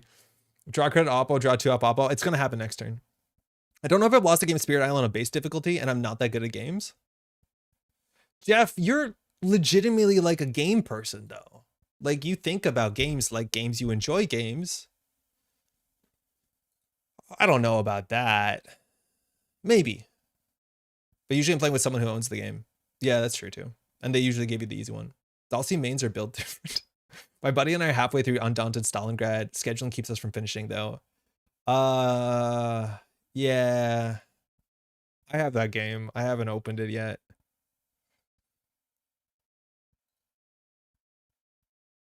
GG on my terms though. Mandatory draw, federal fundraising. Damn. Good game. Thanks for the game. Yeah, that is, I think, the matchup that we might have mentioned to be absolutely cursed. They don't even have a strong economy. They had 58 credits, we had 37. Like, if they did nothing and they walked away, we still couldn't close the game out. Hey, no worries. When Street Fighter 6 stream, my brother shared his Steam library with me over the holidays. I played Street Fighter 6 for the first time. It's good. You still say you're pretty bad at Netrunner while top 3 in Continentals. Classic Yasangrin. Spirit Island's like Slay the Spire in that it's not easy when you start out, but once you get the reps in, base difficulty seems frankly trivial. Yeah, there's a lot of games like that. Like, I don't know. I think the people playing Marvel Champions on average are also like not as plugged into card games as maybe folks watching here are. But like a lot of people would be like, I can't get through Rhino. And then, you know, once you play Marvel Champions for half an hour, you're like, well, Rhino's not that bad. It's Rhino. It's a weird way of saying top 2. All right, let's build a deck. Are we playing Sunset? Please vote in chat if we're playing Sunset. I think we will, maybe. The way Lightning is simpler is that new players don't need to fully understand what will happen in the invader phase. They can look at the board state and interact with it immediately. Yes, but I don't think you always should. I think that's my thing with Lightning, is like playing something slow is good. But the thing with Lightning too is Lightning's really bad at killing explorers. So like you do need to plan 2 turns ahead. Because you have no way besides paying 3 energy to kill a single explorer. So you need to start paying 2 energy to kill towns, which generally you should be doing that either preventatively quick or slow to prevent after they've spawned. Like you need to reactively destroy a town. That's from a Spirit Island noob, right? Like I don't know what I'm doing. Sunset, let's go. Okay, let's do it. It's like top 13 or something. I bought Street Fighter 6 today since it's $40 on PS5 right now. What a coincidence. Someone mentioned it. Also got Anno 1800 because I hear great things. The board game or the video game? I played neither, so I know I've heard the board game is good. The video game is the Ubisoft thing. I've heard it's good too. Let's try this. I think this is something in Sunset. Spirit Island game sounds awesome. I have to check it out. It's really cool. It's neat. You play as the benevolent spirits mostly that are trying to repel colonialists, which is cool. And then every spirit is largely pretty asymmetrical. SF6 Kimberly main? Kimberly, she's one of the new characters. I don't think I fully know who that is. Also, Raindrops Cut Stone is the most Spirit Island sounding Netrunner card. Oh my god, you're totally right. You're totally right. Raindrops Cut Stone is just a Spirit Island card. Okay, so real quickly, what we know about Sunset, it's a format that's being tested right now to get some information, some data about what Netrunner could look like while rotation happens in the next year. And so a whole bunch of cards are banned. If you want to hear someone talk about it at length for 2.5 hours, we did that on Tuesday. It was pretty fun. And then we played some really bad decks and had a bad time. But what we're going to say is that currently looking at the corp side, we're going to ignore the runner side. We're largely going to ignore the runner side because we're going to build a corp deck today. Things that are really important is playing NBN looked hard because Reality Plus was banned. That on its own is pretty difficult, but the biggest thing is Bologna is banned. And Bologna being banned is a problem because every NBN deck, period, for the last, when did this come out? 2020, 2019, has had 9 points of Bologna in it. And now we don't. And now you realize how bad the NBN agendas are, which means we largely have to switch to playing NBN 4-2 and 3-2 agendas. Mostly neutral agendas are going to be good, but we have a crypto crash. And so if you ask me if there's going to be one ID that can get better ice and better agenda scores off 4-2s and actually threaten some amount of fast advance, it's probably the truth Pravdivost Consulting. So we'll see. Yo, D, what is Horizon of Spirit Island? Is it actually a Spirit Island game? I thought it was like a spin-off, the way they have like Welcome to Gloomhaven or all those other like pseudo spin-off games. But it's really Spirit Island, right? Yeah, remastered edition fast advance. I think somewhere in the middle that we're going to actually have true glacier. Well, not true glacier, but mid glacier. Because at the end of the day, Mest and Chesto is just a really good ice right now. And then on top of that, because Cleaver rotated, we actually can unironically play both and or Misfingo, or for the same influence as Misfingo, we can also play Aket. But Misfingo is fine. Like I think Misfingo is actually really good. I'm playing Netrunner for 5 years and seeing SMC and Daily Cast on ban lists. Yeah, it's testing ban lists, but I think SMC is worth seeing what Shaper looks like without it. Daily Cast, I think the game might be better without it. So we talked about it on Tuesday for sure. Free Rashida. My friend introduced me to Spirit Island. He mentioned that you could get the board game for cheap at Target. Yes, that's the one, Coke, that D is talking about. That's the Horizons of Spirit Island. I think it's an introduction game, but I'm not sure. Vig, yeah, probably. I got the video game. I want to try the Anno board game. The Anno board game was actually made by like a reputable designer. In terms of like a licensed, you know, kind of board game, it seems to be pretty good. Let me catch up. Target version Horizons of the game is a little bit simpler and cheaper. It's a nice entry point. Oh, wow. It's actually like the real game. I didn't know that. I'm still not sure how Prav is the truth. Isn't Acme the truth? Prava? Pravda? Prava? In like, yeah. So there's a big Russian newspaper. Pravda in like, okay, hold on. Russian to English. Prav means truth. This is like the same in Slovenian. This is why I know it. Like truth. Pravdivost is like the teller of truth or something like this. Truthfulness. So if we do Slovenian, it's going to be slightly different. So it's worth knowing I'm Slovenian. My family immigrated from technically was Yugoslavia at the time, but yeah, a lot of words are very similar. So my prava, that means right as in correct, not like turn right. Pravda, that's justice. Yeah. So anyways, a lot of these words are relatively simple. So Pravdivost is meant to be this sort of like control over the news. There's a bit of story narrative, but the people in here are the people like Czechoslovakian gaslight folks. They're the ones writing, you know, controlling the message. That is just a Slavic version of that, controlling the message name. Low complexity spirits are actually really well designed, cheaper components as well. Oh, whoa. Horizons is very good. Even simpler spirits, which are really elegant, but the components are cheaper and there's no difficulty curves. How can the components possibly be cheaper? I guess like the plastics are not plastic. Play the broken econ card. I don't know which one that is. Big? It's big, isn't it? Spirit Island is meant to be our teaching. The spirits are playable in regular SI. Oh, that's super cool. Yeah, Ion, how's it going? We're building for Sunset. Good game, by the way. Sunset doesn't change any of my corp decks, but wrecks every runner deck I've ever made. For me, it's mostly the opposite, but that's largely because I've been playing like Lou. I think, hold on, I'm going to catch up on chat before we dive into this. I think what was the version we played? My friend was a fire dragon. I was a spooky trees, and the strategy involved making colonists run into the desert and die. That probably is the Horizons, yeah. I have both normal spirit and Horizons because the spirits in it are really fun. Oh, cool. It's a base game, but spirits made after years of experience aren't so lopsided in the base game low complexity. Hey, potentially spoil this for me, but which spirits in the core set are bad? Are there ones that are just bad? I think Nightmares seems bad. And I don't like the shadow flickers and whatever. How approachable is Spirit Island for someone whose board game experience is like Azul and Patchwork? No, bad. Maybe Horizons is better, but I would say not good. Fun fact, I'm building a non-Lu runner now. It's Pravdivost in Polish, also quite similar. Yeah, that's not surprising. There's no plastic in Horizons, just cardboard punch-outs. Oh, that's cool. The broken econ card is daily quest. Oh, man. Okay. Time to tech versus Botulus. Yes, we can, to some extent. This is really good into Botulus, though. Shadow's consistently rated as one of the worst, least compelling spirits for sure. Yeah, Shadow seems terrible. Nightmare is super powerful, especially when comboed with Oceans. My partner and I played that. I think we realized that it did feel really good together. Bodan, I think that's... Which one's Bodan? Has always ways to cheese the game very heavily, but traditionally is bad because two-play stinks. Bodan is the Nightmare one. Shadow Flicker, like Flame, is not great. Okay, that makes sense. Shadow's considered the weakest, but I think it gets a bad rap. The good base games are green, broken. Okay. Like rock green or like forest green? Ocean, mid. Thunder Speaker, high. Good. Thunder Speaker is really fun. Okay.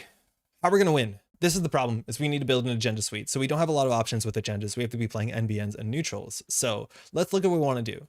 Crypto Crash makes some amount of sense. It's a 4-2. Fine, we can play that. We do 4-2s relatively well as long as we're okay to put the cards on the table and leave them there. Tomorrow's headline seems like a shoo-in in most decks. Why not? Hey, Baltaburb, why Daily Cast has been around for ages? Why is it a problem? Yeah, it's a really old card. In short, the idea stands that is Netrunner potentially a more interesting game when everyone has access to a 5-credit econ card that requires no synergy, but does get slightly better with synergy? Or is the game in a better spot where you actually have to go out the way to play in-faction economy cards that are a bit more interesting or require synergies and build-arounds? And I think the suggestion is, and I myself agree with it, is that I think the game is much more interesting where every deck isn't the same 12 to 15 neutral cards, but your economy package is actually inherently synergistic and potentially, you know, plays pieces like this. Like Strike Fund is not a standard good econ card, but in certain decks and certain engines, it is something really cool.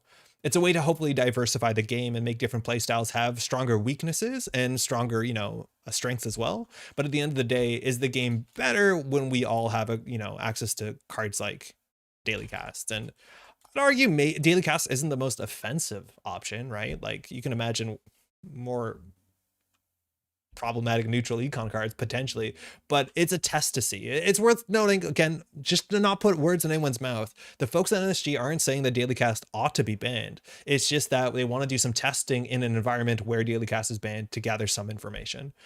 Maybe the information is exactly to see which factions struggle by playing in faction economy so that they can address that in the future, right? Like, there's a lot of reasons why you want to test this, but I don't think anybody at NSG is exactly saying that game is better without Daily Cast. They're just saying it's worth looking into.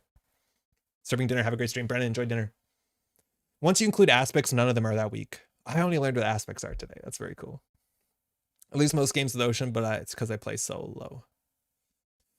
They made a new spirit in Nature Incarnate that's very cool, and the mythology around it is that it might be a second, more ruthless form of Shadow's Flicker. I am so not plugged into the Spirit Island lore.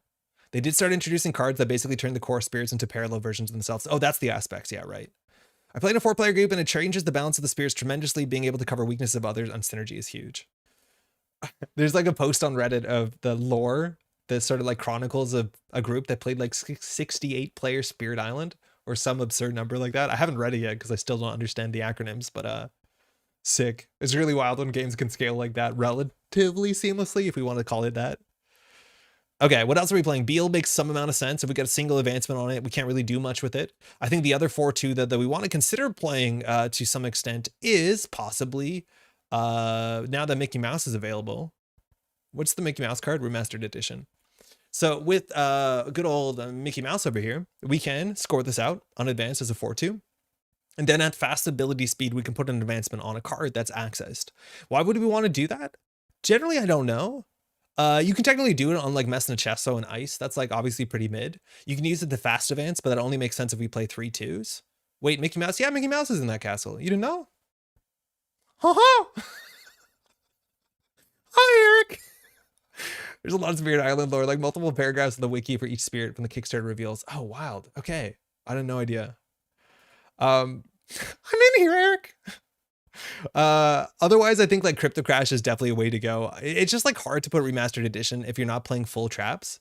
But I think we can now, I don't know if we're going to play Urtica in this. Steamboat Willie's public domain. Yes, the reason why I bring this up is Steamboat Willie, like original 100-year-old Mickey Mouse, is now public domain. So we're allowed to make Mickey Mouse on Netrunner cards.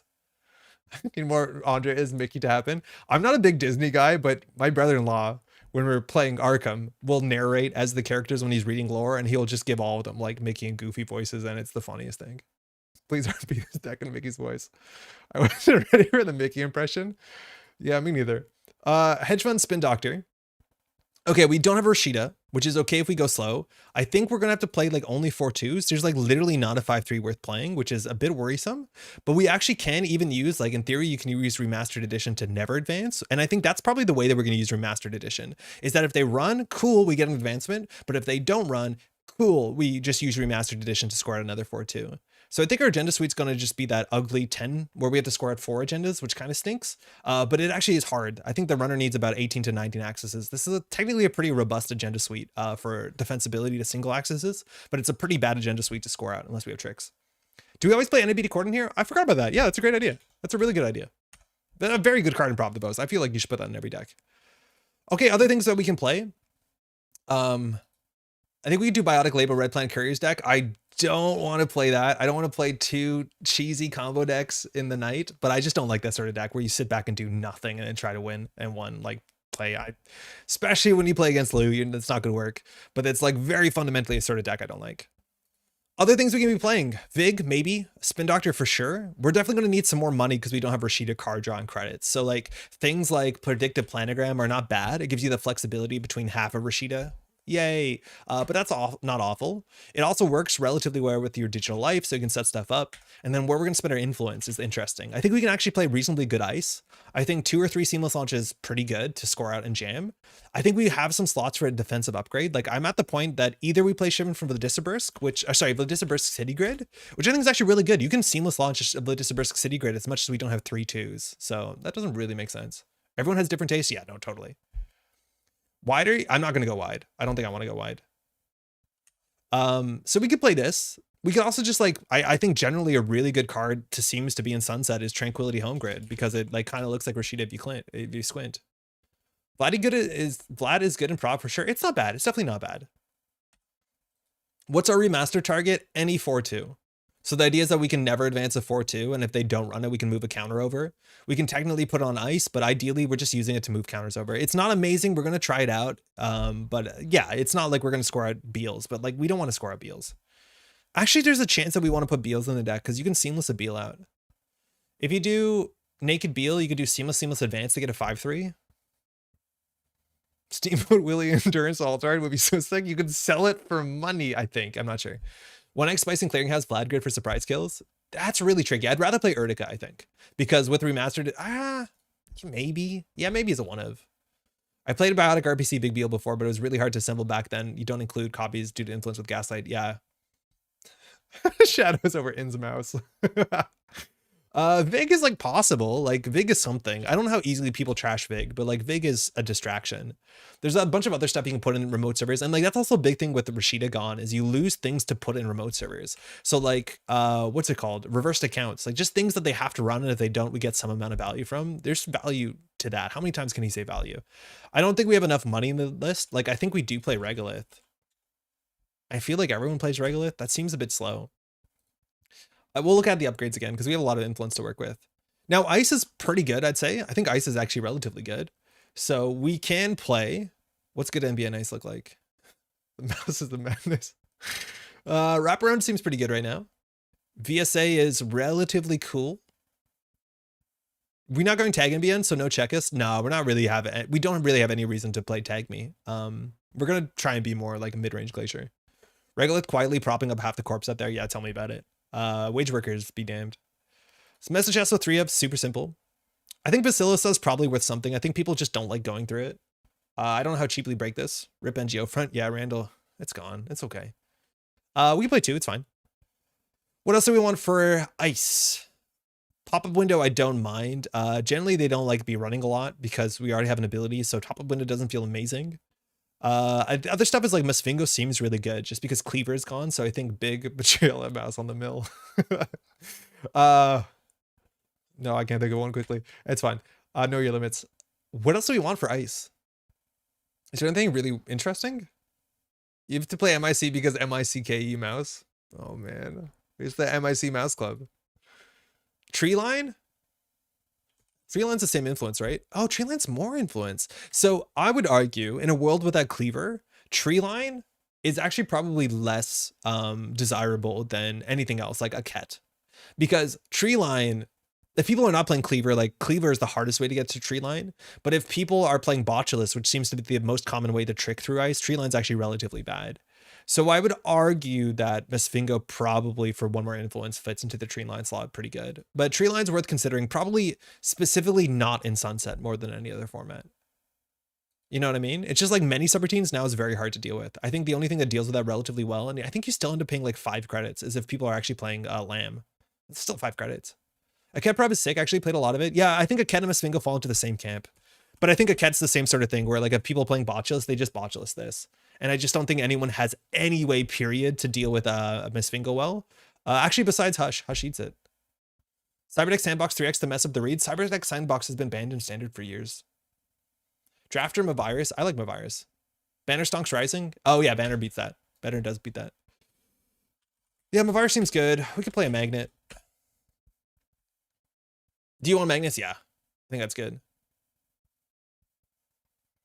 Yeah, I guess it loses hard the only way to cheat Ice. Yeah, it does. It does lose the only way that you want to cheat Ice. And I think you have to be like aware of that.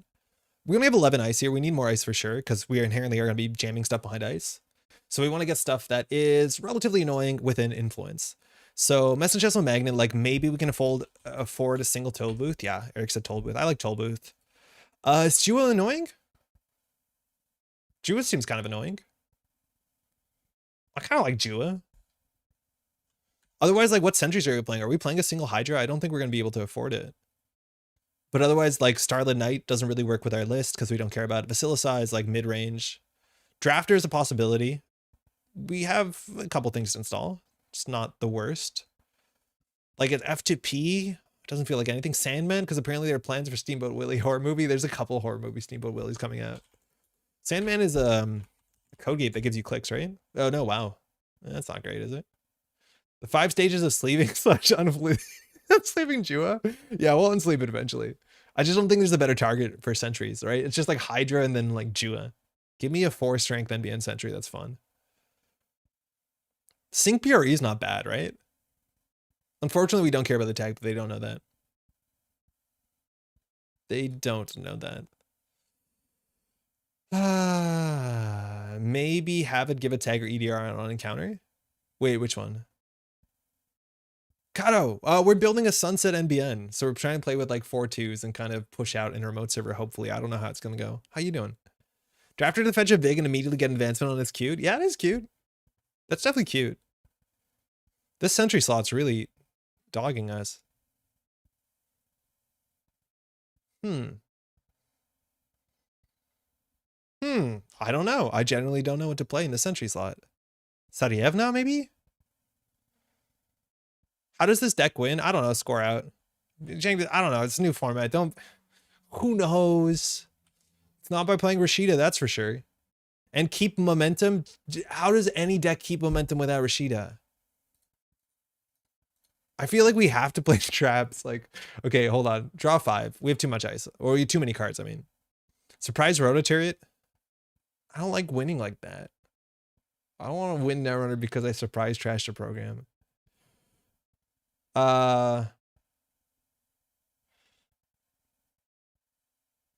Yeah. Single roto is the best. Single roto in some ways is the worst because the chance of you drawing it by the time they get their breaker, before they get their relevant breaker, is like not gonna happen. Sarena Basilsa seems alright. It seems okay. Are we playing Starlit Knight? We're not, because we have no relevance for tags, unfortunately. But here we do install, advance. Without NGO front, actually, prob seems a bit suspect, but it's not the best prob target. Okay, that was not good. How much ice do we have? We only have 14 ice. We need to fix that. We'll drop 1 Mavirus, hope for the best. And then we'll play 1 Drafter. Let's do tag stuff. Can we afford Eula? Maybe not. I'm worried that if we play Eula and Mesfingo, we're like way too much into the camp of Dice to Banner or whatever. The art for Nisa cards has gone a lot better since the early boxes. Yeah, Null Signal now, yeah. It has got a lot better. But like the first cards that they put out, they didn't pay artists. They just had like people on their team to do it. So yeah, it's way, way better. 3 Messney seems quite heavy. Best card in deck. We are like, okay, the other thing that we can do that might make sense is we legitimately play Biovault and we play like NBN Glacier. See planogram right there. Like we actually play NBN Pseudo Glacier.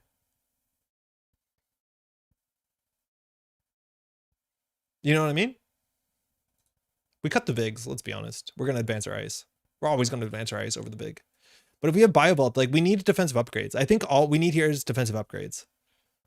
NBN doesn't have defensive upgrades, right? Colossus is kind of fun. Cost 6 though. I feel like prop playing Glacier is a nombo. You want the runner to make successful runs, but also don't. Yeah, we want them to make successful enough runs. Which everyone does. Urtica for the extra damage trick. Yeah, maybe. There's only 1 of it though. And then we have to score remastered first. And then if they don't run it, what happens? The install advance play in like a format without NGO, let alone without Bologna, is so wild. Like, what is it? Literally, what is it? What are we on? We're on 15 ice. I would say that's 1 or 2 ice too few. So let's drop a planogram. All right, planogram's actually pretty good. Play reversed or Ronin? I play reversed sooner because I don't think we care about. I played Clearinghouse before Ronin as well. How much is 1 Clearinghouse? 3? 3.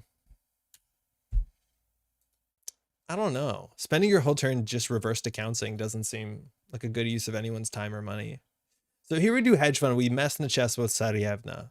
We pass the turn. Okay, we draw 3 with planogram. Fantastic. We do hedge fund, Vasilisa, ideally essential, but depending on how things went there. Okay, we got Toll Booth remote. We got Spin Doctor. We draw 2 first. Okay, we maybe Yodel here, and then we put a wraparound on the remote server. Now we like generally Cordon into agenda is good, despite the fact that everyone in Sunset's playing Imp. Don't mention it. I think this is playable. I wish we had a defensive upgrade. I think adding a single Urtica to the deck is not going to it's not going to move the needle in any meaningful way, right? We need an asset or an upgrade. We need something that's going to keep them out of our server. Sand doesn't do anything. Intake. What do you do? That's a lot of text for very little effect, huh? That is a massive amount of text for no change in game state.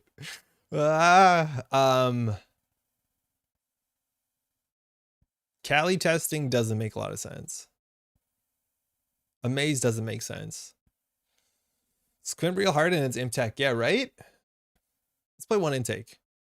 Bioball makes sense. Yeah, Bioball does make sense. It looks like a Vlad grid. Intake does reset twinning. Yeah, it does if you win the Trace 4, which I think if we're losing the twinning, we're probably not going to win the Trace 4. Like, I want to play Bioball. I think we might do that. You ever protective? Wait, is Cordon only stealing agendas? It must be, right? Yeah, okay. You can't Biovault it. Adrian? Adrian's like 4 influence, right? Like, we have to build the whole deck about it. That's like, I think sooner than Adrian or Anoetic, we play Managarm because it's only 3 influence. Moonpool? 10 agendas. I don't know about that. It's an expensive card too. I don't know. 6-15 ice. Just pop-up window, call it a day. Play a rhyme. We don't need rhyme anymore in the format, right? We've ascended beyond rhyme. Let's play an intake. All right. Andre's gonna be happy about the sunset again. Sunset of Pravdivost. Time to play Pharaohs out of Prav. Honestly, not bad.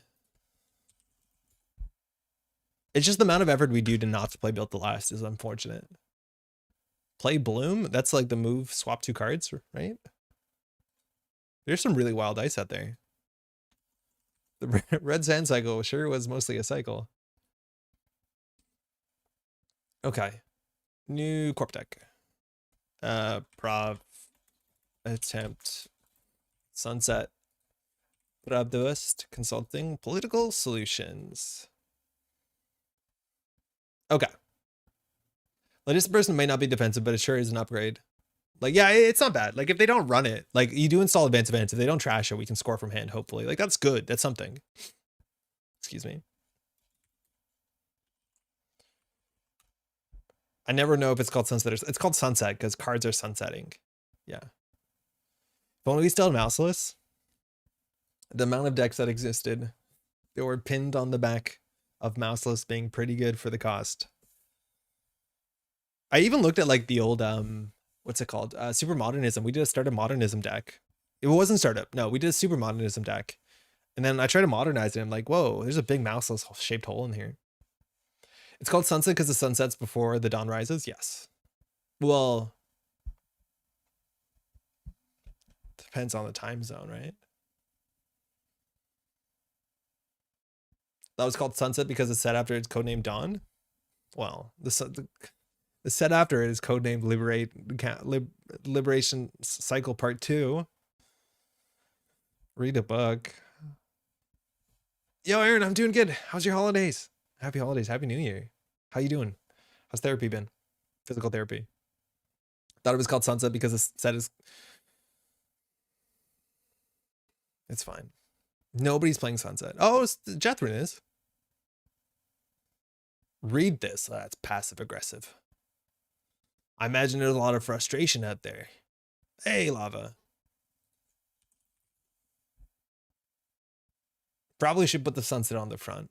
There's a chance that people just tune out when they see this. I know I do. It's actually soon set. Because the cards will be banned soon. Cool. All right, now Cold Lava Hats close the stream. Let's go back in there and add Urtica Cypher. What are you thinking? Clearing Couch Urtica? Down to only 7 hours of physio a day. God damn. Do you do it in one chunk or throughout the day? Morning or evening? Andre tunes out when he sees the words Metropole Grid. Oh dear. Hey, out of anyone in the world, I've written it the most. Thanks, you too. Ooh, cool. Arsana. That's fun. So we have wraparound, artificial crypto crash, seamless launch. Like, that's a start. That is just a start. Like, how do you get through a wraparound? On turn 1.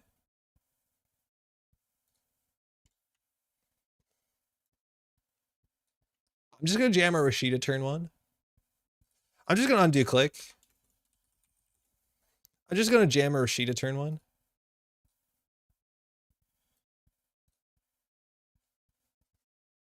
Rapid Absolute Monster versus Ari. Oh, that'd be a shame if you were on 7 credits. Maybe just install like, oh, okay. I see we're playing Netrunner. Going down to 5 is like still good. It's not amazing, but we have a Rego to go. Let's see World Tree. The amount of building you need to make a World Tree good. If you have a World Tree deck, Eric, I will try. But if we start building a World Tree deck now, we'll be able to play on Tuesday. You know what I mean? Please don't hit the Rego. Oh, he can't trash Rego. Ika's down. Advance a card. It has to be an advanceable card, right? Yeah. Bummer. Throughout the day, 2.5 hour chunks. Oh, that's way more manageable, I hope. Okay. I don't think we crank it. I think we ice R&D, and I think we probably ice HQ. Out of Ari? Yeah, Ari's a good World Tree target, that's for sure.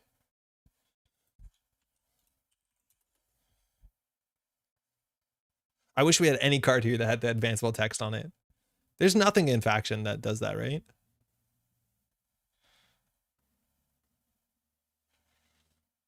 I think World Tree Arsana is something that like even in standard we haven't seen, and it does make some amount of sense.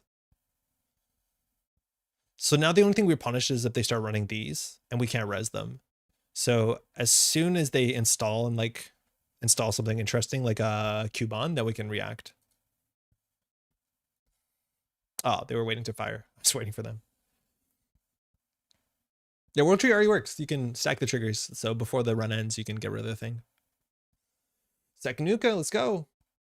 And by let's go, I mean Rego. Message Chest was the only NBN advanceable ice, I think. Yeah, I think that's right. UAB is good. What the fuck? Oh my god, I meant to add Off-World Office. Oh, that's cursed. You never want to draw this, let alone when you thought it was an Off-World Office. Oh, he has some pretty big problems here. Oh, that's meant to be another neutral 7 credit econ card. It starts with O. Oh, we got orbitaled. Oh, that's not gonna be good. Don't worry. Hey, actually, we're on some next level shit because we're gonna be able to advance this with a Pravdivost little trick. And then using the Pravdivost little trick, we're gonna be able to trash an environmental testing, which is gonna fire right now. Ask Lucas nicely if you can pretend it's an off-off. Yeah, I might have to. But not until one is stolen or something. I tried World Tree Ari a while back. It felt pretty fun, but far too slow versus Rush. Santa, how's it going? Happy New Year. We'll just res this anyways. If you commit to it by installing the Ika, it's still relatively good for the 2 cards we res. To be fair, we all missed. I think we all did. You have to kill with it. We have only 1 card in the deck that will tag, barring the ice, which like that's on them. But we need to like score what's it called? The 3/2 into orbital. It's gonna be really hard. So I have a proxy in this deck. Oh, slap battle. Yeah, that's a lot better. Pay 1? No. They had a slap in hand when they hit the wraparound, which is good fun. This is also the deck that like very easily is gonna ruin us with like our Miss Fingers are really bad into Arsana. That's probably rocking at least 1. What's it called? Hush.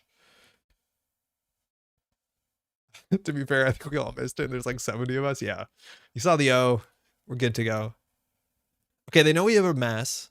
Getting that on the table is really important. We want to ice up R&D slightly. I think we consider predictive to 3 because if we get like I honestly don't know how quickly they can deal with wraparound, but we want to make them deal with wraparound into Gordon at the same time. I'll draw 3. Oh, this is terrible. This card's in the deck. I forgot about that. So we could definitely play hedge fund. I'm just gonna hit this instead though. Lucas is a very good Ari player. I haven't played against Ari in a long time. Going well, Happy New Year. Thank you, Santa. I just step away for child bedtime. Chat, are we trying to make fetch? I mean, big deal happen? No, we've given up on that a long time ago. We're just trying to play like Sunset Pravdivost. So far, our ability has fired 0 out of 0 times. E-drops is good for Glacier deck. Oh, E-drops. How's it going, Daijin? That's the one with the headphones. I don't like that one. You have to be playing Thimble Rig or something. Gotta protect that off-middle off priority.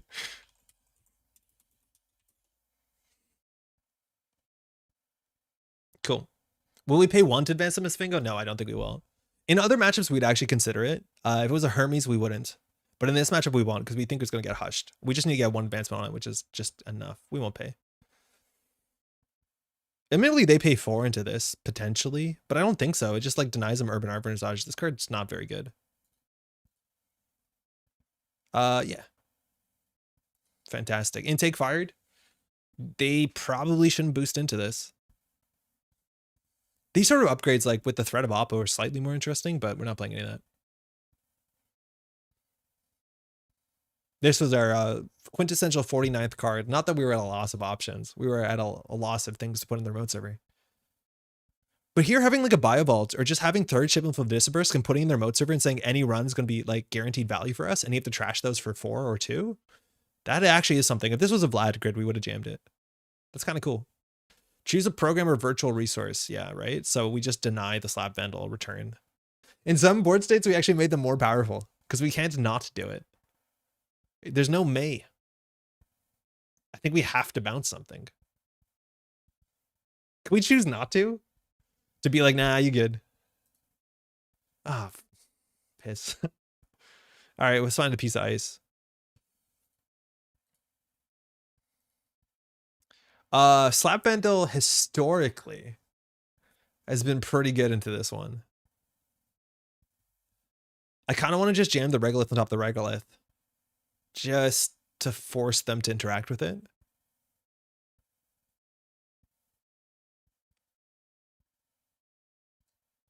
You want to jam the agenda? With double Gachapon, I think they're going to find their breaker. Here, this is a wild play. I will be the first to say it, but it is legitimately a play, right? They definitely find the Crowder here if they need it.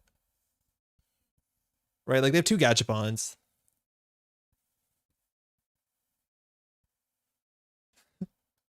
What do you think this is, Rashida? Okay, wait, never mind. We got ruined. Toll Booth in front of Wrap. I don't think we really want to Toll Booth into Slap Vandal. They did discard it though. Wait, what does Return to the Grip? They discarded it?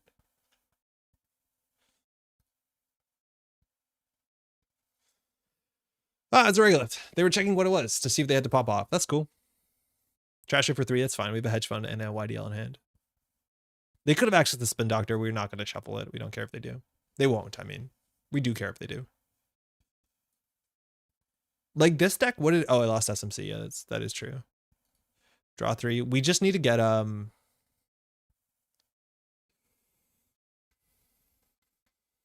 think I'll push for it. I think we might have a window here.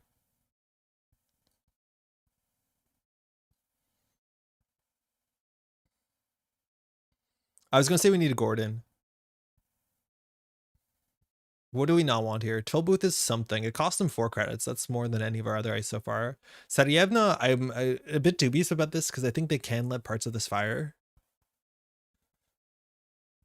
But it is reasonable into Ika, isn't it?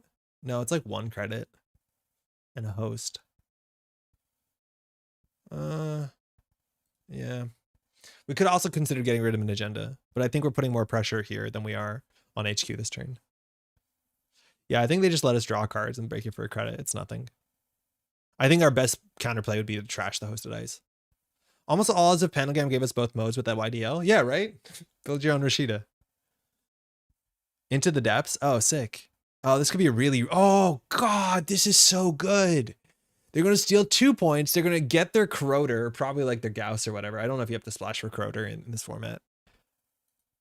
Like, this is genuinely better than SMC as long as you have Slap Vandal. And, like, I do think Arasana is a winner here because they can play 3 Slap Vandal. We could put it on here as a trap. No, we're just going to be cool. Immediately, we have to advance it once. We could have done it to maybe play them around Beale, actually. Yeah, that's probably right. Because now we have to advance it. At least we can respond to what they pull out. Yeah, it's a Gauss. So assuming they're going to go through that, Gauss deals with Misfingo relatively poorly, but they will just hush it. Yeah, that's really sick, right? Like, 1 of in the deck, I don't care. I'm surprised we haven't seen a Cubon or anything. Like, I think these gachapons have been, like, I don't know what they're waiting for. I think another environmental testing, I assume. Oh, they saw the orbital. I'm not going to tell them. They stole the orbital. Yeah, that's pretty good for them. I think we lost. What ice do you have that doesn't get hosed? That's the problem, none. I just don't understand any ice in the format that doesn't get hosed. Right? Like, because that they have hush, every ice is going to get hosed.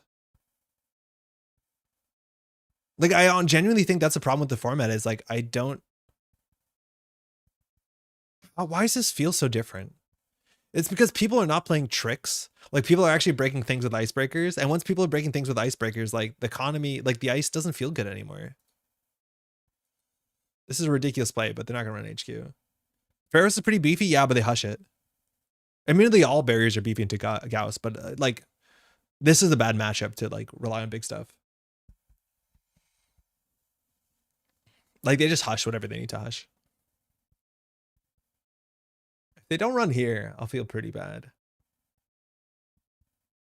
Seems like NBN isn't real in Sunset. I don't know. I've been having these problems with every corp deck in Sunset. It's like, if you're not playing...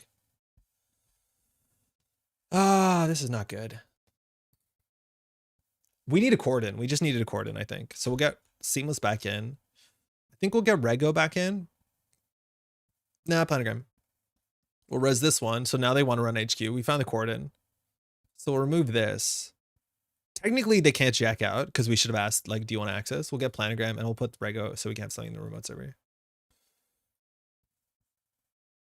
Braun is still good. Yeah, Braun is really good. But, like, I think all the ice that's actually, like, good.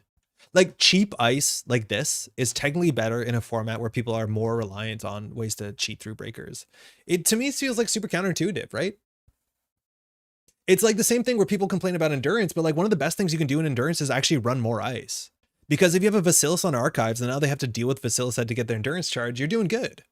But now that people aren't cheating through ice, they're actually playing icebreakers and trying to get their icebreakers down consistently and as fast as possible. This sort of ice feels like shit. Like, it's wild. It's super counterintuitive. I don't know if y'all agreeing with me on this, but, like, the fact that runners are not relying on tricks means that, like, the mid-range to low ice seems so useless that it feels a lot more like playing System Gateway, where you have almost no way to score in a remote server unless you're behind Braun.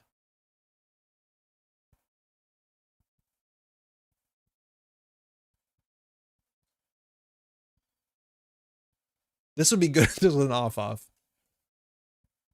I think with removal of runner access tools like Boomer and Banhart, you can play Rush with tempo forward edges like off of an Oaktown.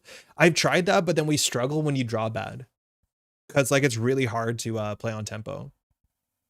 But I don't know. From our experience, like, if we just fall behind and have one bad opening hand, one bad draw, like, you don't come back into the game, they get their breakers down on turn 4, and then, like, your ice doesn't do anything. As if we aren't hiding behind Braun is trying to score against Lou in Standard 2.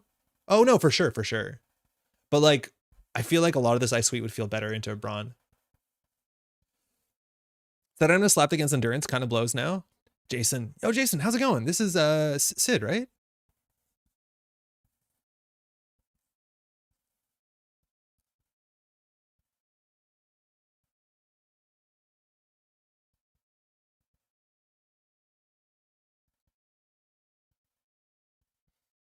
I used to think BTL was the way. I realized Mulch can slot Augustina or Hush. Yeah, London. I do think there's Mulch decks that could be playing Augustina. Trankrid seems like it's the only good tempo rush installables. I really like Trankrid from what I've seen in the format. I would play Trankrid in basically any deck.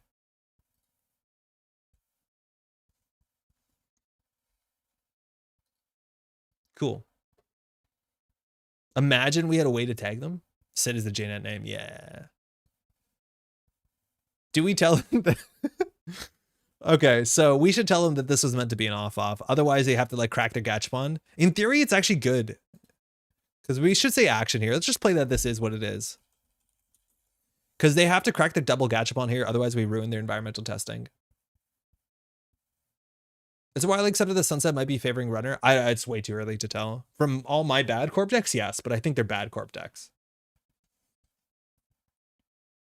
In theory, we should be on 20 credits. But yeah, here they have to pop their gachapon so they don't want to lose their end of testing. Jed, what do you don't think you agree with? We also still have to score 2 more agendas, which is a bummer. Maybe we should actually play one of the 2 ones. Turbine on this one. Mind you, Conduit was an option. They can just shuffle that back. Sunset being runner favored. Oh, what have you been playing? I imagine like these sort of mid-range styles are probably not gonna be the best thing the corp can do. Like I imagine like you want to play extremes. Generally in a format like this, I think you want to play extremes.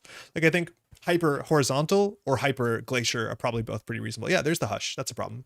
We do have magnets though, but they can just like replant it with urban. Okay.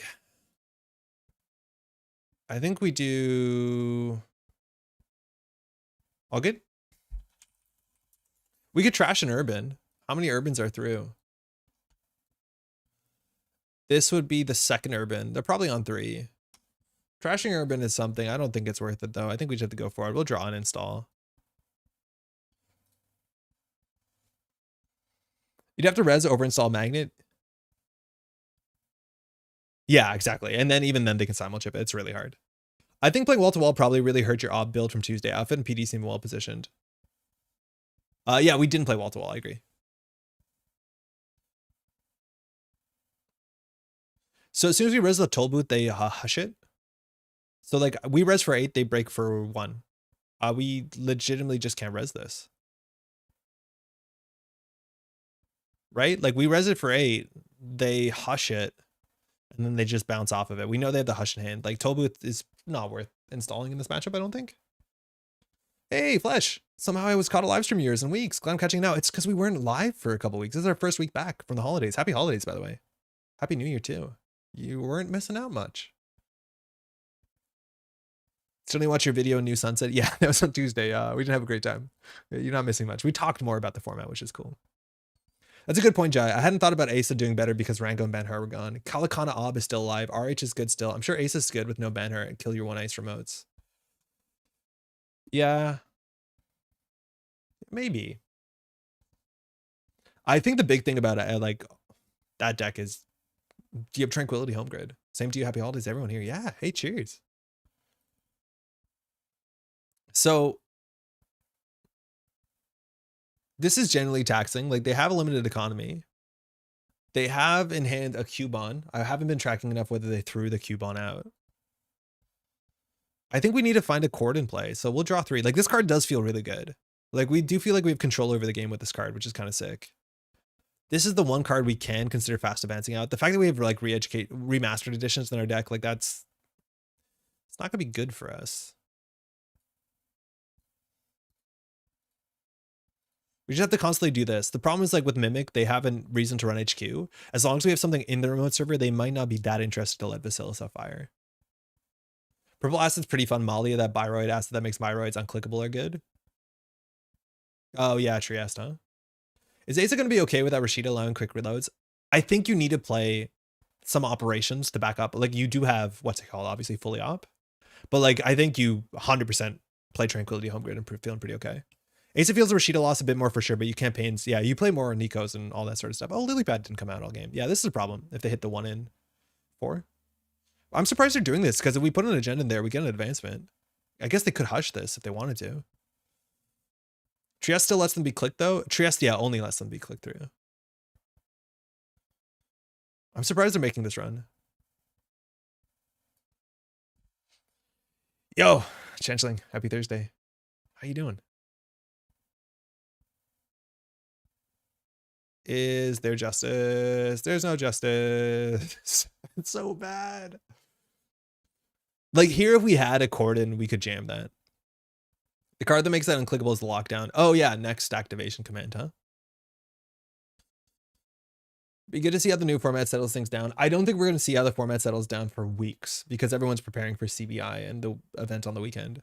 It's like, unfortunately, one of the worst times to announce it just because we're 2 weeks out from one of the biggest events. On that note, CBI is next weekend. It starts at 5 p.m. local time. I am doing the production for it. It will be on Null Signal Netrunner, but it's going to be like 2 days of big Netrunner. Mind you, there's a huge event this weekend too. I think it's being streamed. Man of the Moon has this huge event. No, 1 turn too late. Like also without having a good 3-pointer, like if we're not playing a 1-pointer, we have to score 4 agendas. That sucks. Right? Like that's just a lot of work, especially when people are not like, obviously here on Oppo would have been really cool. Yeah, well, if we had an Oppo, we'd be actually in a good spot here. Draw for agenda. Server 1. Cordon. We might actually not need to Cordon, but I will because I can. Be good to see Norfolk settles down on their Twitch. It's on their Twitch. It's in standard, by the way. CBI and everything this weekend, next weekend is just in standard Sunset. It's not a competitive format. But yeah, they'll be on their Twitch channel, which is twitch.tv/nullsignal netrunner, not null signal games. Yeah. Andre comms, yeah. Glad you're stoked. It's not only comms, but we'll be doing like all the switching and all that sort of stuff. So like it ends at like 3 in the morning on my side 2 days in a row. So we're hoping to hold on. CBI is a 2-day affair, yeah.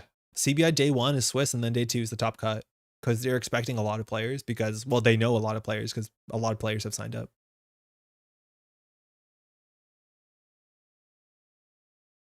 So here they have to be worried about Bologna in a different format. I love it get when they're push pings about being an undisclosed location. Yeah, what is that? Why is NSG doing that? You get the push notifications and they like stream for 2 seconds. Like that's how people unsubscribe to your stream.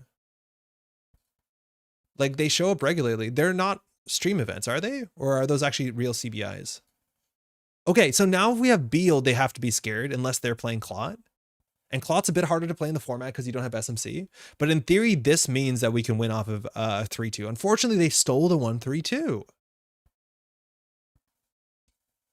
Running production and commentary is tough. Yeah, I won't be on the mic every single round, but it is a bit of work. It'll be fun, though. It's not like we have face cams. It's just like JNet. No defensive 3-pointer NBN may kill the faction. Yes. It's not no defensive NBN 3-pointer. It's just like no 3-pointer that's worth playing. I guess arguably you could call bacteria reprogramming defensive, but just anything would be fine. Are you? No, essentially we're playing 10 2-pointers. The rest of the deck is literally all the agendas you see here are full playsets. And orbital superiority was meant to be off. Decryption not good enough for you? Nope. I'd actually rather play Hydra and like send a message. And then you actually get back deck slots too, which is cool. I generally think having a Hydra on their remote server would be pretty okay. The Mimic on 5. Degree is in format, yeah. It's just not good, and it doesn't do anything on game point. It's like your standards eventually do lower in a different format, so like it's not worth entirely, you know, forgetting, but I could very quickly rather see myself play send a message than Degree Mill. Uh-oh. They break every ice for 1 credit. We've hit turn 13. Should have won by now. And we could have if we had a Bologna. They would have played differently, but you know what I mean? So their hand is Cubon, Ika, Hush. Oh, no, they threw out the Ika. It's maybe a Slap Bendel. No, we see 2, probably not. So I think their hand is definitely Hush. They're holding that for sure. We've seen 6 influence at Gachapons. I think Gachapons make sense in a format with that SMC. That's really cool. This RE list looks well tuned for the format. We could have had it if they didn't snipe the headline. Yes. If they didn't snipe the headline, we could have had it. They also know that this is not a shipment from the Disburst, which is something they actually have to worry about. Now, if we top deck, if we have a shipment for the Disburst in their remote server, advancing is not worth anything. We actually could like seamless and score out of 4-2 as long as there's a shipment on the table for a turn. Seeing on the remote server at 7 EDR would be nice here, or tree line strength 10. Yeah, but London, they have Hush in their hand. It doesn't do anything. Like admittedly, tree line would still be 4 strength, but like at the end of the day, Misfingo they break for free, and then tree line they break for what is it? 3 credits. It's just the fact the matchup has Hush, so none of that actually matters. Degree Mill is probably playable in the Mani Sanai decks. Sort of, but then there's a chance that they shuffle everything back with Degree Mill so you don't have an Amani target, right?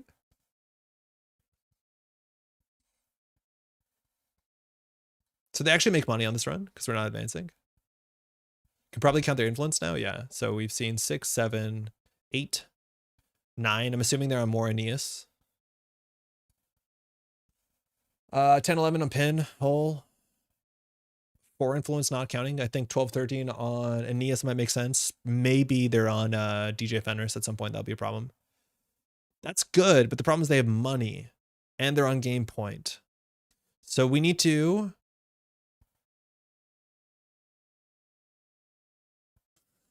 I want us all regular play NAPD Cordon, right? We didn't jam the headline. I don't know if we wanted to, but we could have, and they wouldn't have ran it. Maybe if we advanced it. I want to jam the regolith and play Cordon. Like, we have to pause here for effect. The thing is, like, at the end of the day, if they run through the Sadievna, it costs them 2 credits. It's like a 3 credit server to run. It's like, it doesn't actually do anything. So I think next turn we do, I think we predictive to draw 3 here, and then just hope that we find the 1 copy of Shipment for the Disabirsk, or for the Disabirsk City Grid, excuse me, and don't flood out. Good luck. This is really risky. All our ice breaks for 1 credit. I feel like we have a problem there. Save the Cordon, amazing with their mastered. It's just not good enough. Oh, I see what you mean. Yes. It is our win condition, but we have to like do something like this. Here, the problem is that they're heavily incentivized to run HQ. So we have to hope they don't trash the Cordon for 2, which they will on site, or the Crypto Crash. Magnet's better than Wraparound. Actually, Regolith is probably worse here because it's trashable and it increases the density. Hedge Rego? Yeah, I think so, but I think they farm HQ to some extent. What we did was risky, like really, really not good. Oh, that's good. That's good because we have everything we need in hand. So here if they, yeah, you see the Hush from hand. So them installing the Hush from hand, I think might be a mistake because if they don't res the Hush from hand, we pay 3. Right? Like if they say pass and then we res the Mesfingo, then they can respond to it. But now we actually don't legally have to res the Mesfingo anymore. So they denied us from denying ourselves 3 credits. I wonder if we could put the gen in the remote server. They're going to wait for us to advance it. That's a problem. I guess we don't need to though with their mastered, so they don't know. This is the card you can advance. Yeah, beans.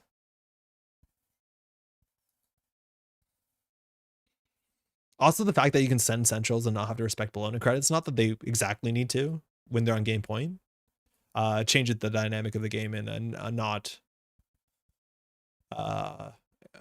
in a way that matters. I think we could have put the Crypto Crash in there and just not advanced it with anything and scored with remastered. I wonder if they're going to respect. Oh, we could have won. We could have won if we just maybe jammed it there. I don't think they were on the remote server. We have a single Mavirus. Oh, now they're making money off of it. That's smart.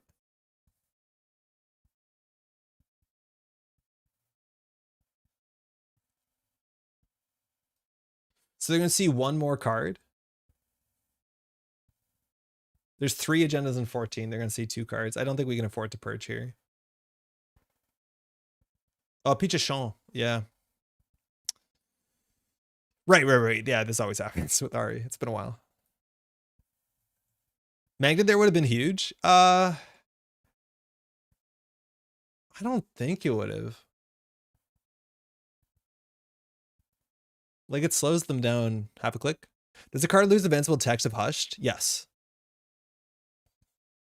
I think you need to decline prov there. This is the first time though. There's no reason to decline the prov. If I'm not mistaken. Wait, what did I miss? Use prov on hushed dice? Yeah, sure, but we don't want to prov on anything else. Right? Like, we might as well use it because we're going to lose it. Like, it forces them to keep their hush here. I know that it's not going to functionally do anything, but... Oh. Wait, what? Hush loses face down card text? That actually works? Are you serious? Huh? Okay. There's a problem in Netrunner where card text on face down cards. This, I can get past the ambush rule. This rule is so bizarre. Like, I can get it when you res the ice, the magnet text is an ansel. Yeah. You can res Archer without forfeit, for example, but that makes sense because when you res the card, then you read the text. But I'm assuming, like, how can you blank text that's not there? You know what I mean? Chat pointing out advancing the ice on R&D was illegal. Archer is a cost to res. I get it, but like the way that I see it is that you flip the card over and then, because like how do you know what cost to res unless you can flip the card first? Right? Like sure, Archer costs 4 in an agenda, but like how do I know to pay 4 unless I look at the card text by flipping it over? That's not exactly what resing is. I didn't think it doesn't, but you hushed it. So apparently I can't advance it, right? What happens if you try to res an archer without any points? You can't. Yeah, no, I agree with that. Like that one makes slightly more sense to me, but the fact that Hush can actually blank text on a card that doesn't literally have text because it's face down, that's weird. That doesn't make sense to me. Hush blanks the card face up or face down. Yeah, I see that now. That's just like so bizarre. Did you disable the missing? Nah, it's too late. It's not gonna matter. I just want to do it again.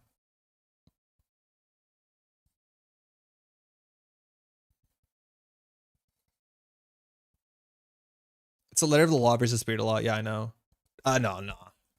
That's fine. Thank you, though. Regardless, though, like if we had an agenda in the remote server, we wouldn't advance it. Like no matter what, we would just deny the advancement.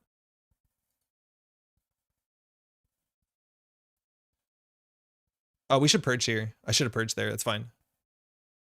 We're good. How can you advance ice if it doesn't have text face down? I agree with you. Ixron, how's it going? It's super weird. I wonder if Netrunner needs to have some sort of clause or formatting on ice on text that is active when the card isn't res, right? Because like I can get around the ambush rule, but you're 100. Oh, they are actually running it. But I 100% agree with you. How can a card have text? We need a res this to make them spend money. Had to install Cordon next turn 100%. Hey David, how's it going? We're playing Sunset. How are you doing? Realistic though, if you survive this turn, yeah, especially if we get them a virus purge for free. Look at the Woodcutter, Tyrant, etc. for anti-ice that's res unresed. Yeah, that's true though. And like Woodcutter and Tyrants were advanceable ice that you could not advance when they were unresed. But admittedly, at that point in time, we already had Ice Wall. No. What's the ambush rule? So card text on things like Snare or any ambush, right? They active when the runner accesses it, even if the card isn't resed. Right? And the idea is that it actually says in the text and the Netrunner comprehensive rules that ambushes specifically have active text even when they're not resed. Which like that's a hard rule to explain to someone. Ambush rule works because it's a trigger on access. Yes, but it doesn't have an ambush flag. The way that like there's an access flag. I'm enjoying Sunset. It's surprisingly different. David, I've only played Corp and it's not been great. Is hedge fund wrong?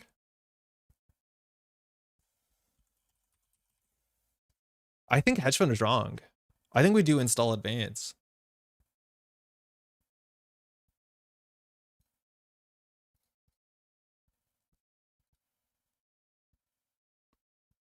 And the Cordon protects R&D, which is sick. Yeah, we don't need hedge fund. We just need to make this cost an extra 8 credits. Anything that would be trigger on access also triggers like ambushes. Yes. Yeah, a lot of the ambushes have on access text, right? Like this card here that we're playing, Intake. It has the ambush subtype, but it says if intake is accessed from R&D, the runner must reveal it. Technically, text on cards isn't active when they're not resed, but agendas and ambushes get around that. You don't need advance? No, but we should because it makes it cost 2 more credits. Like I'm worried about them to do something. Install Magnet Cordon? I don't think we need to because we lock the top on R&D and stealing an agenda from R&D already costs 4 credits. Like I think we're in a good spot. We can't afford to res the magnet. Like NAPD Cordon hits the whole table, which is good. So they know the top 3 cards of R&D. So it's very hard for them to get an access somewhere. They just need to get mass money. I think being able to put an advancement counter on any card wouldn't be too bad, even if it does nothing. Install double advance by Spin Doctor would be cool. It inherently would drastically change the entire game, Liam. Like, I think you're right, it'd be an interesting game, but it drastically changes the entire game when any card can be advanced. Like, it's not a simple rules change. It also becomes tricky because then there's cards with multiple counters on them, which is its own problem that you might want to consider avoiding. But if you can install advance anything, like a Regolith and make a bluff, like the game is so different. Advanced snares, yeah, advanced snares technically you can mitose them, but yeah, it's not a trivial change. It's a very different game than standard. No Rashid is transformative, and I enjoy puzzles. So I'm not a good measurement of what is It is not fun. Like jigsaw puzzles. Having given a lot of gateway demos over the past 6 months, the number of people trying to advance an eco campaign is astonishing. Yeah, it's cool though. People want to do it. It tells you something that people find interesting about the game. Here they have to put the cube on this. That's the only way that they make massive money here. Oh, they are. Oh, well, there you go. So R&D just has to hold. I think they start taking the tag on this. Every advancement technically is better for us if we think we're going to lose in the remote server. Every advancement on the Basilica, we might as well pay for it. Because I don't think we need money straight up.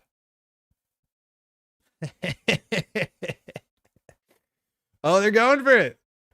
I think they need a sure gamble here or create a commission, but hopefully they forget about the remastered edition. That's the only thing we can hope for, is that they forget about the remastered edition. And or they forget that Tsarevna sucks.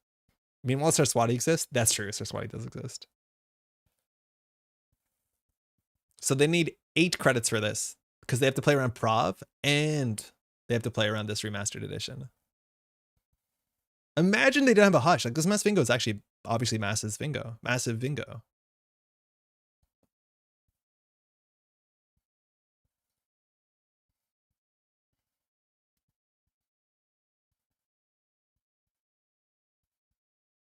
I think they don't have enough money. I think they forgot about a remastered edition in Prav. I think we have them with their remastered edition counter. I think we have a play here.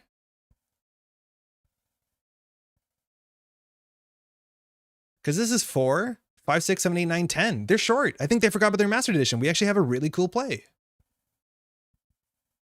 Mickey damn Mouse.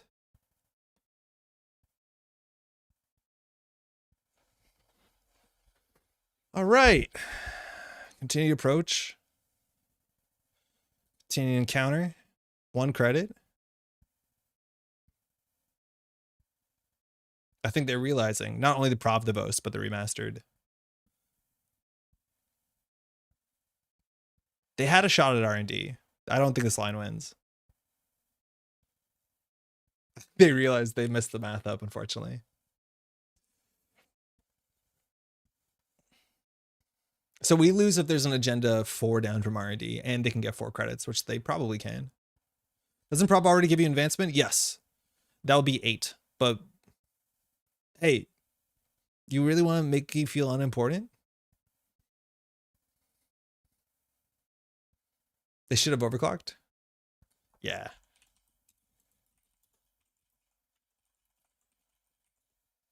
Yeah, so this is 4. 5, 6 because of advancement. 7, 8 because of Prav. 9, 10 because of remastered edition. I think they're even short if they less the Sarievna fire. Yeah, they're even short if they less the Sarievna fire. Mr. Mass, it's been an honor. Hey, Supernut. So like they did everything they could to click for 2 credits. Like they clicked for 2 credits 5 times this, 4 times this turn? But they still can't get in here. Cordon's good. I kind of like Cordon. And it's good that we advance this instead of a hedge fund. Yeah, it's important that they don't win. So the only way they knew the next, I think, 2 cards on R&D. Oh, there's a way in this extension to track your R&D and HQ axes. I've seen it. Other people use it. I haven't set it up myself. It looks really cool. Yeah, so I think they're cooked here unless they can get axes on R&D while still having 4 credits, which like not easy. I'm just going to do this because it's fun.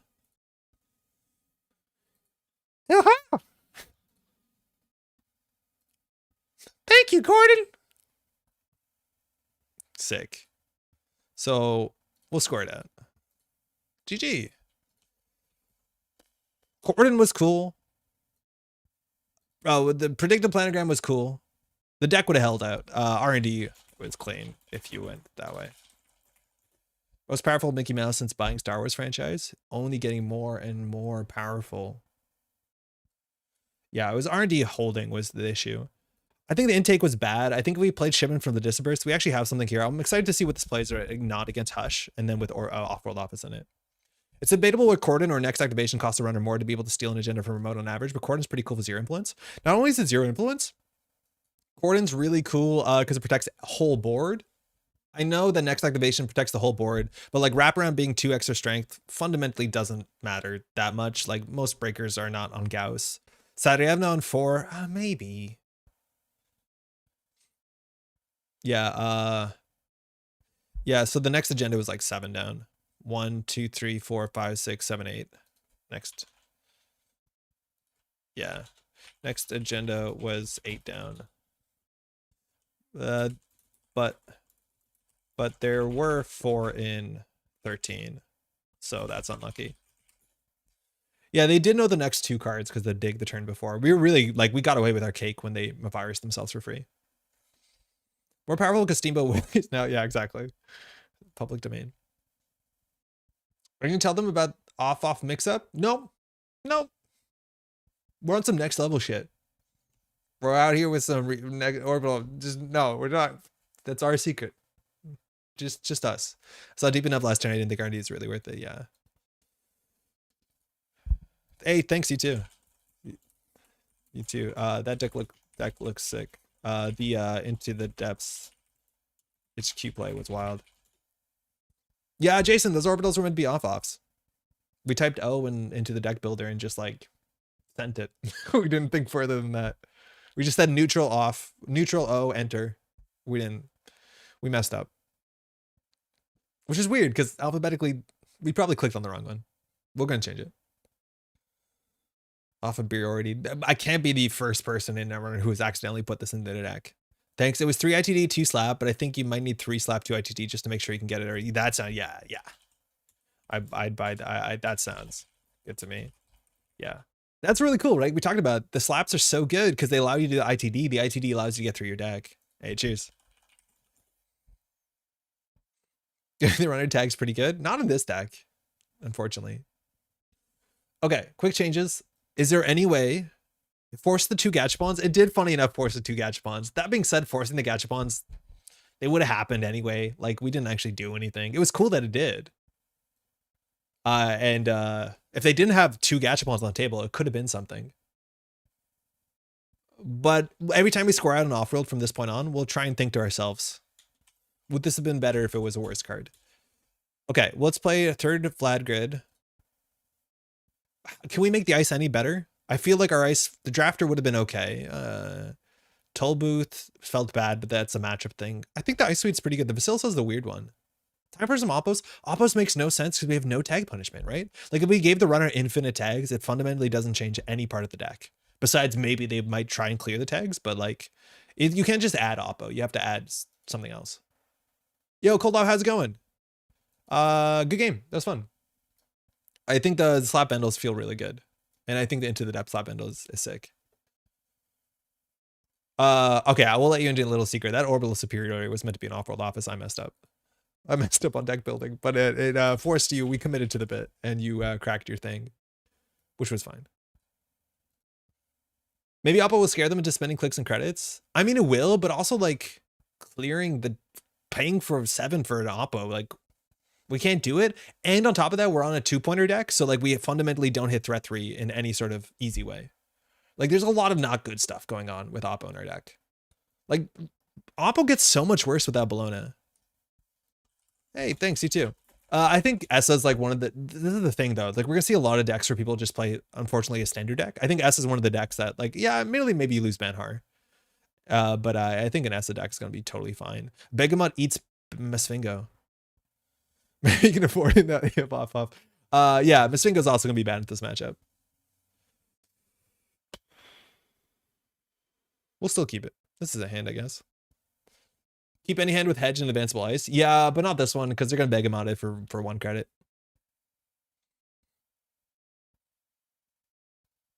We'll see. Jethron's been grinding. Tough choice for me. Ooh. It made me be very careful around tags because I thought you had punishment. Yeah, as soon as that cat, like once you access that from HQ, that cat gets out of the bag and you're like, oh, what's going on here? And I hear you. I hear you. So next turn we'll do like Mesfingo. So I think we do credit, hedge, ice HQ. And then next turn we can do YDL predictive, as much as that doesn't, in the other order, that doesn't actually like open a play, it just opens money. And then hopefully we get like an R&D ice or a remote ice. Steels can start. Okay. It's nice that, okay. Welcome to Sunset. on Aeronix Smartware Distributor turn 1. See how good this is, right? So far it's 2 clicks for 0 credits, but obviously it's going to be better than that. Planogram is better. Wraparound might be pretty difficult. We have to discard a card here. I don't think we yodel here. I think we play something.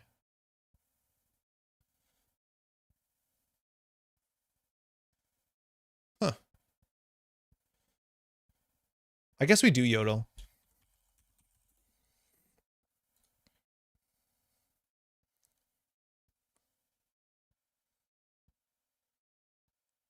Discarding cards to S, that's like not great.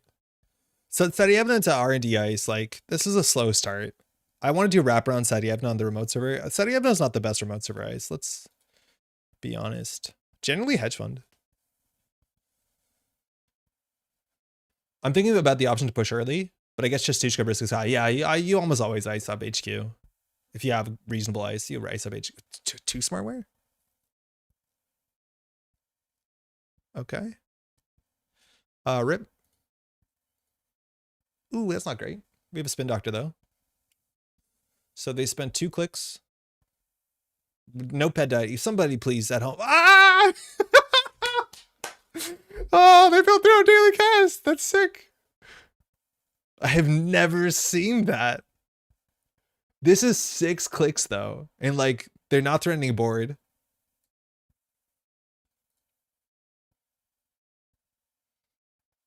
I like Magnet better than Wraparound. I don't know what's going on. I mean, why would you stop at 2? Exactly. They just got 3 cards at the start of their turn. Doesn't that feel good? So it's 6 clicks and they've gotten 4 credits so far. It'll get good. I dropped 6 points to Kira on turn 1, Chasp, because I didn't believe in it. Yeah, it's a real. Oh, Begamod, glad we put Magnet down. Here, the wraparound is now useless. It's done enough work. We lost to Gordon. Feels bad. We'll res the Magnet. Admittedly, we can't score out the remastered, but this does something. Our Masvingo is now cooked. They cracked the fermenter. Okay. They're rich. Honestly, I'm a bit intimidated by that. Okay, what's the play here? We need a res. We have a seamless, which is good. Icing up the spin doctor seems a bit middling. Would it be better to ice up archives? I think we need a better ice on HQ.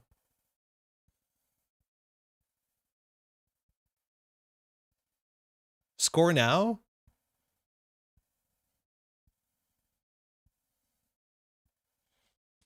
Yeah, you're right. This is something. Imagine we crypto crash them. That would be sick. All right, let's spend 6 clicks on 5 credits. Spin goes. We bring back Offworld and Gordon. Oh, we're on the full seamless launch suite, right? Yeah, sick. This is very confident. Luckily for them, we have a Masvingo here. But like a Mesna Cheswa would get them, a Magnet would get them. That's largely it. 7 credits? Oh yeah, you're right. 7 credits. That's way better. This sucks.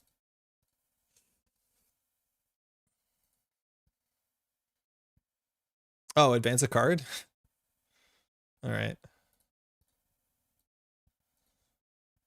All right.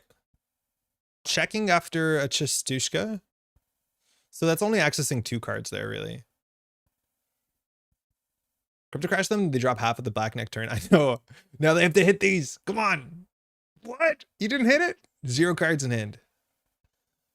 Like, now we just jam this. We need to get a better ice on HQ. So I think we're just going to empty our hand. Emptying our hand is really bad into sabotage. But like, they also emptied their hand. Actually, we don't need to do that. That's fine.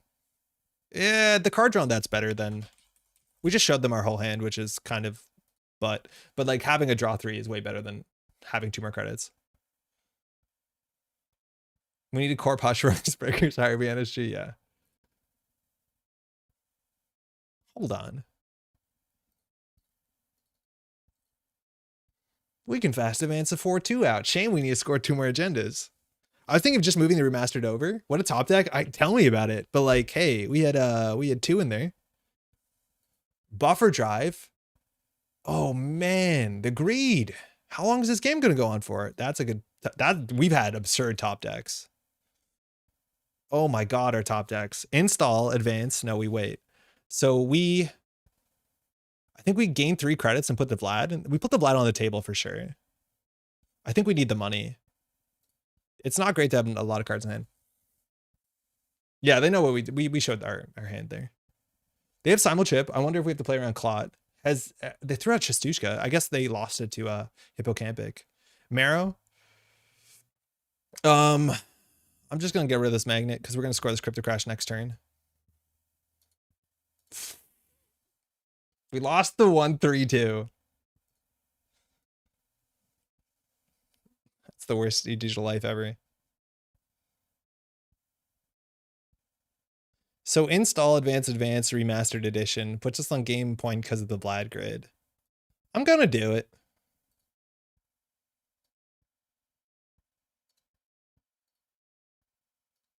Wow, look at the Astro Train. Go, excuse me.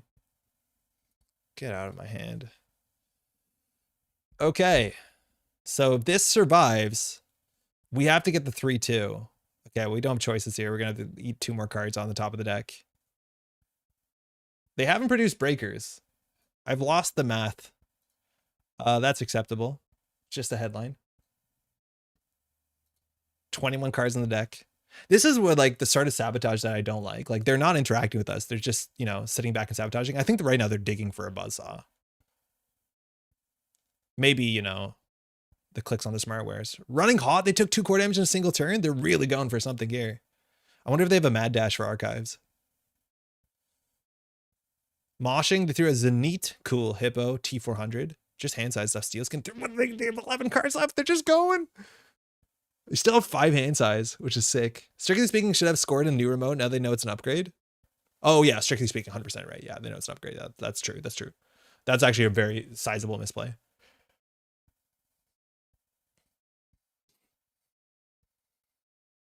Checking archives. They're going to take a tag last click.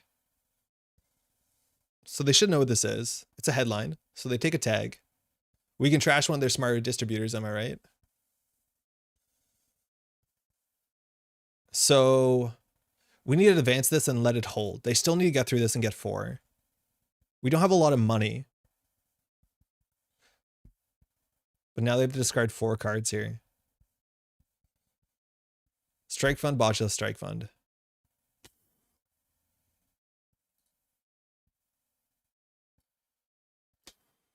At least those are in hand so we can sabotage the deck. So the score out, we need 5 credits.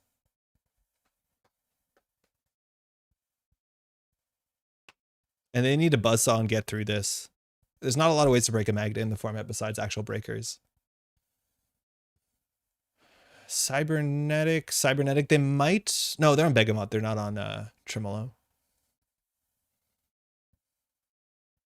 I would reckon Smartware wasn't good in this matchup.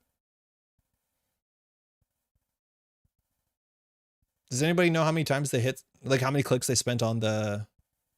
Why advance and not hedge? I want cards in hand. And we need to advance this so that we can win. Because if they don't run, we win next turn. Right? Because we need 2 counters on it. We don't really need money besides this, but this we can just rip 4 off the top of the deck and pray.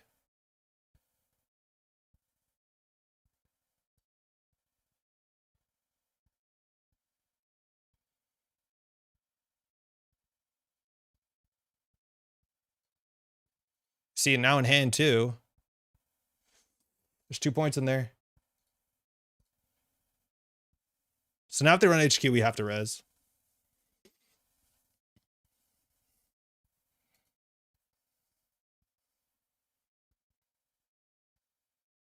Okay. Like, they should know that there's agendas in HQ. 2, 3, 2, 6, 3, 9, 4, 12. I think I misplayed that. They have 1 click left. They can win. They just need to run HQ. They hit Smart Distributor. No, it cost them the game.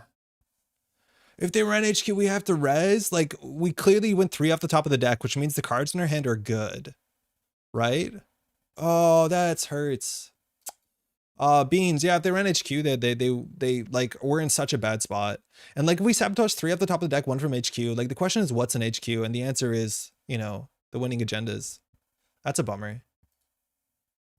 Could have sabotaged more? No, accesses more. You need more accesses. Like, this is, again, sometimes the problem with ESA is like, the answer is not sabotage. It's like trying to play the where the agendas game.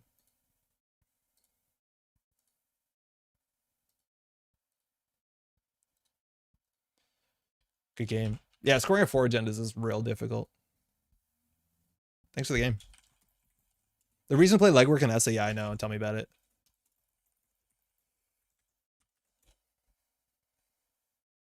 They have no reason to suspect HQ. We just top deck 2 agendas. Yeah, but they just said Shistushka and we hit 1 from hand.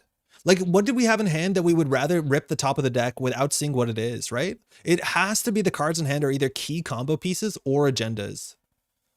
No, but 2 in HQ. I think after I Shistushka'd and ripped 1, 3 from R&D, and you probably sense something is up in HQ. Hey, cheers. 9 for 36. Wait, no, there's no way. Okay, wait. I want to see what the numbers are on Smartware. Smartware. Oh, yeah, right. Okay, install 3. Oh, this is hard to track. This is really hard to track. I'd have to do it in the VOD.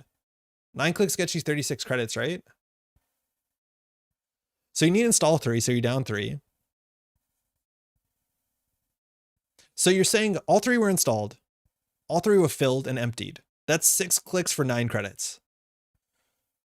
I think it was 7 clicks for 9 credits, right? I don't think they filled them twice. I think they were filled once each, and then the second one was filled twice. Maybe I missed that. It's actually hard to figure out how this works in this. I guess you can just see how much money came off. Can we just not calculate for 1 and then multiply? It seems easier. No, because they didn't fill them all evenly, right? Okay, hold on. So 1 was installed, obviously. 2 was installed. 3 was installed. Okay. They were all emptied. So that will be the first 3 emptied. So 3 were emptied. Then we loaded. So that's the 4th load. I think I missed a load. Shit. Nobody will know. Maybe search use a smartware and count. Oh, that's better, right? No, I want to search load, but that is basically what we want to search. And like, I'm not doing this to dunk on smartware. Like, it's interesting to see where smartware is. Pays 0 to install. Use smartware distributor to place. Okay, let's do that, right? So, yeah, okay. So 1 place, 2 place, 3 place, 4 place, 5 place, 6 place, but that one didn't pay off. Okay, that means we spent 9 clicks. For sure, 9 clicks. Because it was all the places. Unfortunately, the last one was the worst one because it didn't empty. It's just going to be inefficient. And then we got... hold on. Oh my God, why is this so hard for me? 1, 2, 3, 4, 5, 6. Okay, so 6. So we emptied 5 of them. So we got 15 credits and 9 clicks. That's not great. But of course, the longer the game is, smarter it gets better. So 9, 15. Wait, that's 1.6 per click. It's not the worst. It's honestly not the worst. But 9 clicks is a lot. With 1, you install it once, then hit it for 3, and then hit it again. So it's the 1 plus X clicks. Yeah. Hush versus Misfit got told in GLC Discord. Hush doesn't discriminate with the host cards active or inactive, face over face down. Yeah, no, I'm like, it's not surprising. It's just surprising how it actually fundamentally works. We can do one more. It is genuinely surprising how it works, but it's not surprising. Like, I think we understand. I think people understand how it works, but at the end of the day, the fact that like you're constantly checking unactive text. Oh, no, Sunset. That's the weird part. Corp. Let's go. Need a wage worker for smartware? I think it's only a matter of time before we get some sort of runner wage worker, but also I don't think the game wants a runner wage worker. The text is active though, it's just face down. Isn't active text only on res cards? Cool, Hosh. We haven't played against Hosh yet. Smart worker. Wasn't it 8 clicks for 15 credits? Technically 9 because they hit the last one. But yeah, if you want to talk about actual efficiency, yeah, it's 8 clicks for 15 credits, which is like next to 1 to 2, which isn't terrible. And the game wasn't that long. Like it's not awful. The number is skewed by the fact that they clicked it on the last click of the turn, which like, if you don't think you're winning, you do that regardless. All right. This hand is not great. That's a better hand. That was a follow-up. This may be advanced, is active even when unres, so shrug emoji. Yeah, I know. The whole unactive text thing is really strange to me. So Miss Fingo on the remote server is interesting to figure out what Hosh does with it. If Hosh hushes it, we're cooked. But I think that's our remote server play. I think we leave centrals over. Hosh is going to run them regardless. We'll eventually get Sarajevo on a central. That's relevant. We'll see if she runs. She definitely runs, which is like, this is a really good matchup in theory, at least abstractly, because Hosh and Prav is anti-Hosh technology. Because running once a turn is like the worst thing you can do to Prav.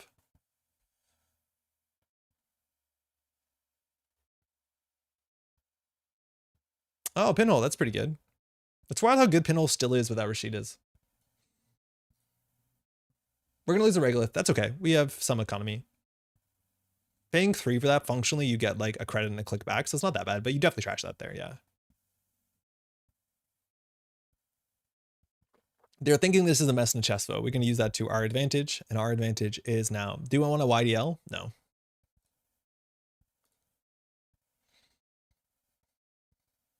I'll do that. We can click for credit. We haven't played versus Hosh yet, so no one ever in meta.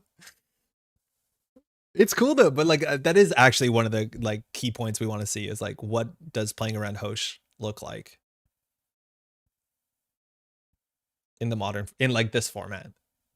Like, right? Like, you know what Hosh looks like, so what's Hosh in this format look like? They're pinholing, but it's an advanced card. I don't think that's a good pinhole, unless you think it's a Biovault or a Vig. But here now they're gonna see the crypto crash, so they basically have 2 clicks to figure out how to dump their money. Not the runners on Hush. If the runners on Hush, but I'd be surprised that Hosh has Hush in the top like 5 cards or whatever. Sunset doesn't have laundry? Oh, fuck. Yeah, you're right, Kato. Good call. They're not playing Sunset. I'm not going to tell them that we aren't. Yeah, you see them just dumping cards? Like, that's what you do. So I think we leave the crypto crash. Like, we can score it. It's pretty safe there. But yeah, they're clearly not playing Sunset. So we're just playing regular Hosh. So we're not playing Bologna.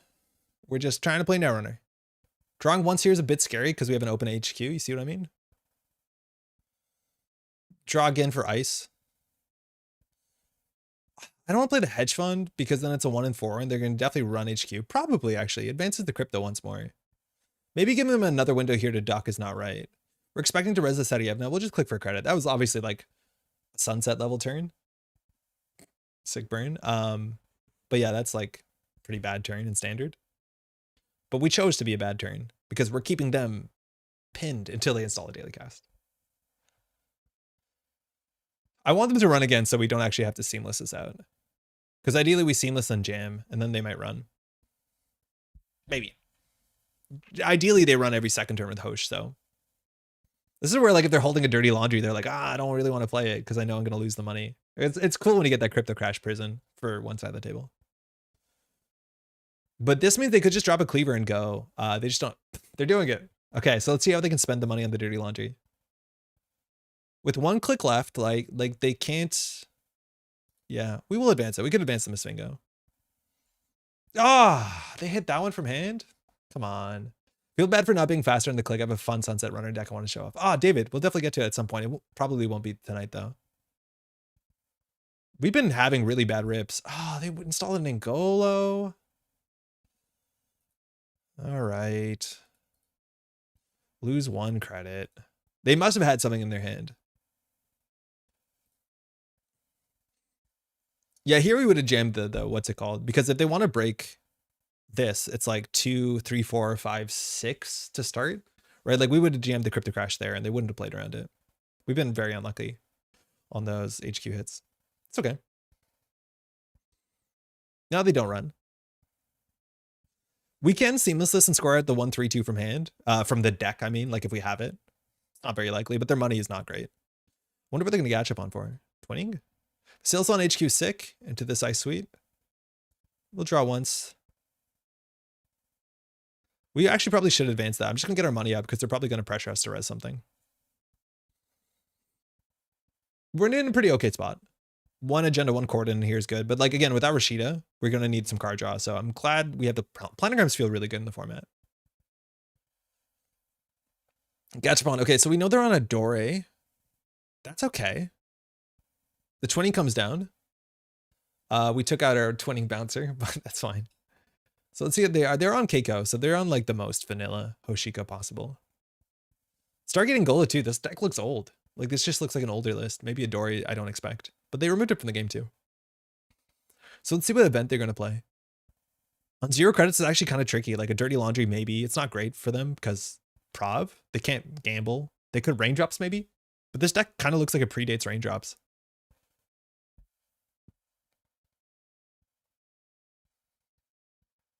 When me and my friends were playing with just energy cards, Planogram was a staple. Yeah, it seems good. Oh, Overclock. That's cute.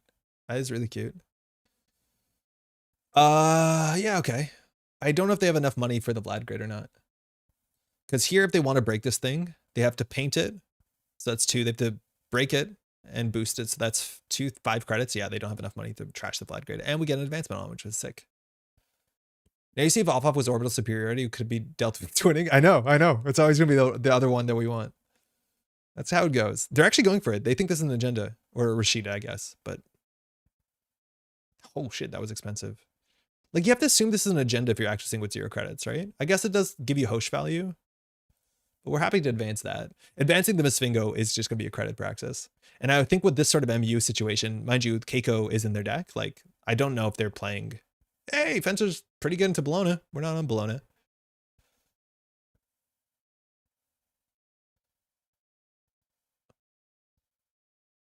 I don't think we advance this. I think we draw for ice. Okay, now we do.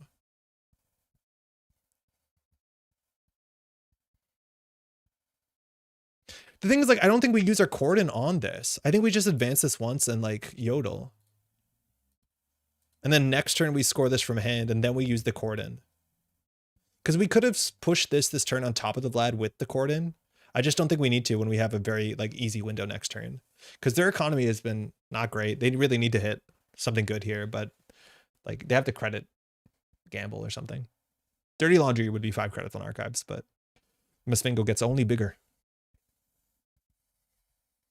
Sarievna has 2 strength? Yeah. Still, it's not bad.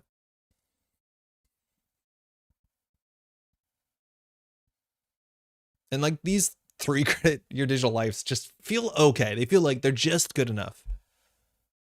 Oh, they're credit. Oh no, they're Fueno. They're on 3 pinhole. Shit. That's okay. We'll jam the Cordon. So we'll advance none of this because they're going to have a credits with Fueno. Damn it. Fish. I think Fueno's Narwhal armor is underappreciated. It is actually pretty cool. All right, they're setting up a twinning. Drafter's really good into Ngolo. I think we're just going to go for this. The advancement on it doesn't really matter, but it gives us some flexibility next turn. But Cordon's good here. Again, we still have to score out 2 more agendas after this, which is a bit of a uphill fight. Like here again, broken record. But if this was Bologna, we'd be golden. That is the last pinhole. Yeah, that's the best part we have about it. It's also wild to see Stargate twinning, but like, why not?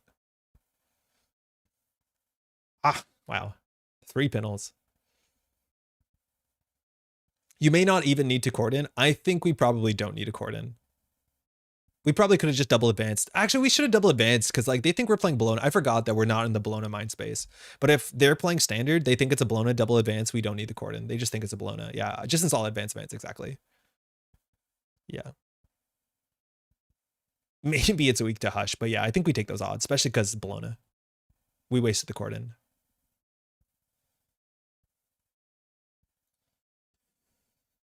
Do we seamless this? I don't think we do.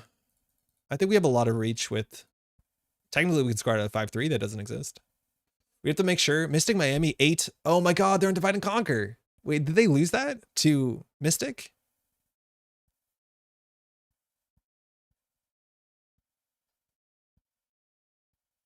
Random card. It doesn't tell you. Yeah, they lost to Divide and Conquer. That's a really important dirty laundry for them.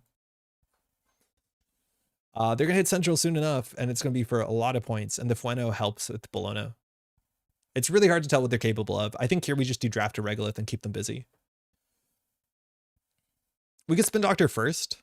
Again, tomorrow's headline is like the sick draw, but we can't fast advance it off the top. Okay, that's really good. So now we have to keep them occupied. Ngolo deals with... Drafter getting the Cordon back in her hand is really good. And without the Pinholes, this seems fine. Now we're going to need to ice up Centrals a bit better. How quickly... Like, this is actually good enough. I think we have to put something on Centrals so they can't just Ngolo through 1 ice. They have to Ngolo through 2 ice. The problem is, like, the Saudi Evna is just not a good enough piece of ice. Like, I would rather have every Saudi Evna be a drafter. Because the subroutines on this are, like, annoying, but they really don't matter. Draw 2 would be okay. Keiko's here. All right, 2 cards a turn. Sick. They have a companion issue. All their companions are super hungry. They have a lot they need to do this turn. You can just pay for Fueno. It's fine. It makes it not a great econ card. Mystic's annoying, but on 4 credits and 3 on Mystic, there's no way that you don't hit a thing. Isn't the kind of the Century design space to be annoying? Yeah, but like annoying in a way that actually matters for the way that we're trying to win, right? Like the Drafter subroutines are really good because we reinstall our win condition with Vlad Grid and we get a Cordon back, right? But like any of the subroutines on Sadievna firing, like half of them we don't care about. What? You can't just concede and leave the game without saying anything? Yo, that sucks. That's super disrespectful. That's a bummer. All right, well, no idea why they left. I think they were in a pretty good spot. Might have been frustrated with their draw, but like at least say something. That's surprising. You don't see that often. So how do we win from this? So we had an off-world off the top. So we can do off-world, remaster, we have to hold. Yeah, we probably just jam behind Mesfingo and just be like, install off-world to advance Cordon and go from there. It seems pretty good. Comes in not playing the format. Not playing the format's fine. Like I could see how you missed the sunset in the title, right? Like that happens. I don't think that's anything to be judged upon. That's a bummer. That sucks. I was excited to see the end of the game. That's just unfortunate. Hate to see it. Cool. Anyways, on that bombshell, that's going to be it for today. If you don't know, in terms of like very minimal news, there is a big tournament this weekend. I don't know if it's too late to sign up. I'm pretty sure it'll be streamed. I think it's going to be streamed. I'm not sure where. I'll let you know, hopefully, if I find out. But there is a big event the Man in the Moon is running. It's a New Year showdown. There's like 50 people registered here, basically. There is a prize entry fee because prizes are going to be sent to you. That's really cool. And there's some really cool prizes, some Yakuzas there. But it looks sick. And I think a lot of people are using this to prepare for the CBI. Again, this is not Sunset. This is just standard, just like the CBI next weekend. And then, of course, next weekend, it is the CBI, which is, again, going to be a huge event of this size, if not maybe, I assume it might be about the size and bigger. Which is sick. It's like one of the biggest online events that NSG puts on any year, which is really cool. So that'll be next weekend. But this is this Saturday, 8 local time, which I believe is West Coast. So it'll be about 11 if you were in Montreal or this part of the world. Arkham stream when? Honestly, Elwin, probably relatively soon. Be considering the Veil comes out next month. I'm hoping next month, right? It depends when the campaign comes out, but I'm hoping really soon. I haven't been playing enough Arkham. We've been playing more like Earthborn Rangers on Spirit Island admittedly right now. Hey, Monty, time to say hello and good night. And thanks for streaming. Yo, Monty, thanks for all of that. Hopefully you're doing well, huh? Predictive sat through my first Metropole stream of the year, even my busiest work day of the month. Yo, we made it. Friday, though, Jai. You're almost at the weekend. That's quite nice. On that note, that'll be it for today. I don't think we have any other new stuff. Again, if you're playing this weekend or watching, I think there's a stream, have fun. And if not, we'll be back on Tuesday and Thursday. Hopefully we'll have some video content up on the channel relatively soon, and that's it. Take care, y'all. Thanks so much for hanging out. If you've been watching the VOD, if you've been enjoying the stream, if you want to hit the like button, that does a huge help on YouTube. If you're watching on Twitch and you want to know when we go live, I could tell you, or you can hit the notify button. Basically Tuesday afternoons, Thursday evenings as well. Appreciate it. Take care, y'all.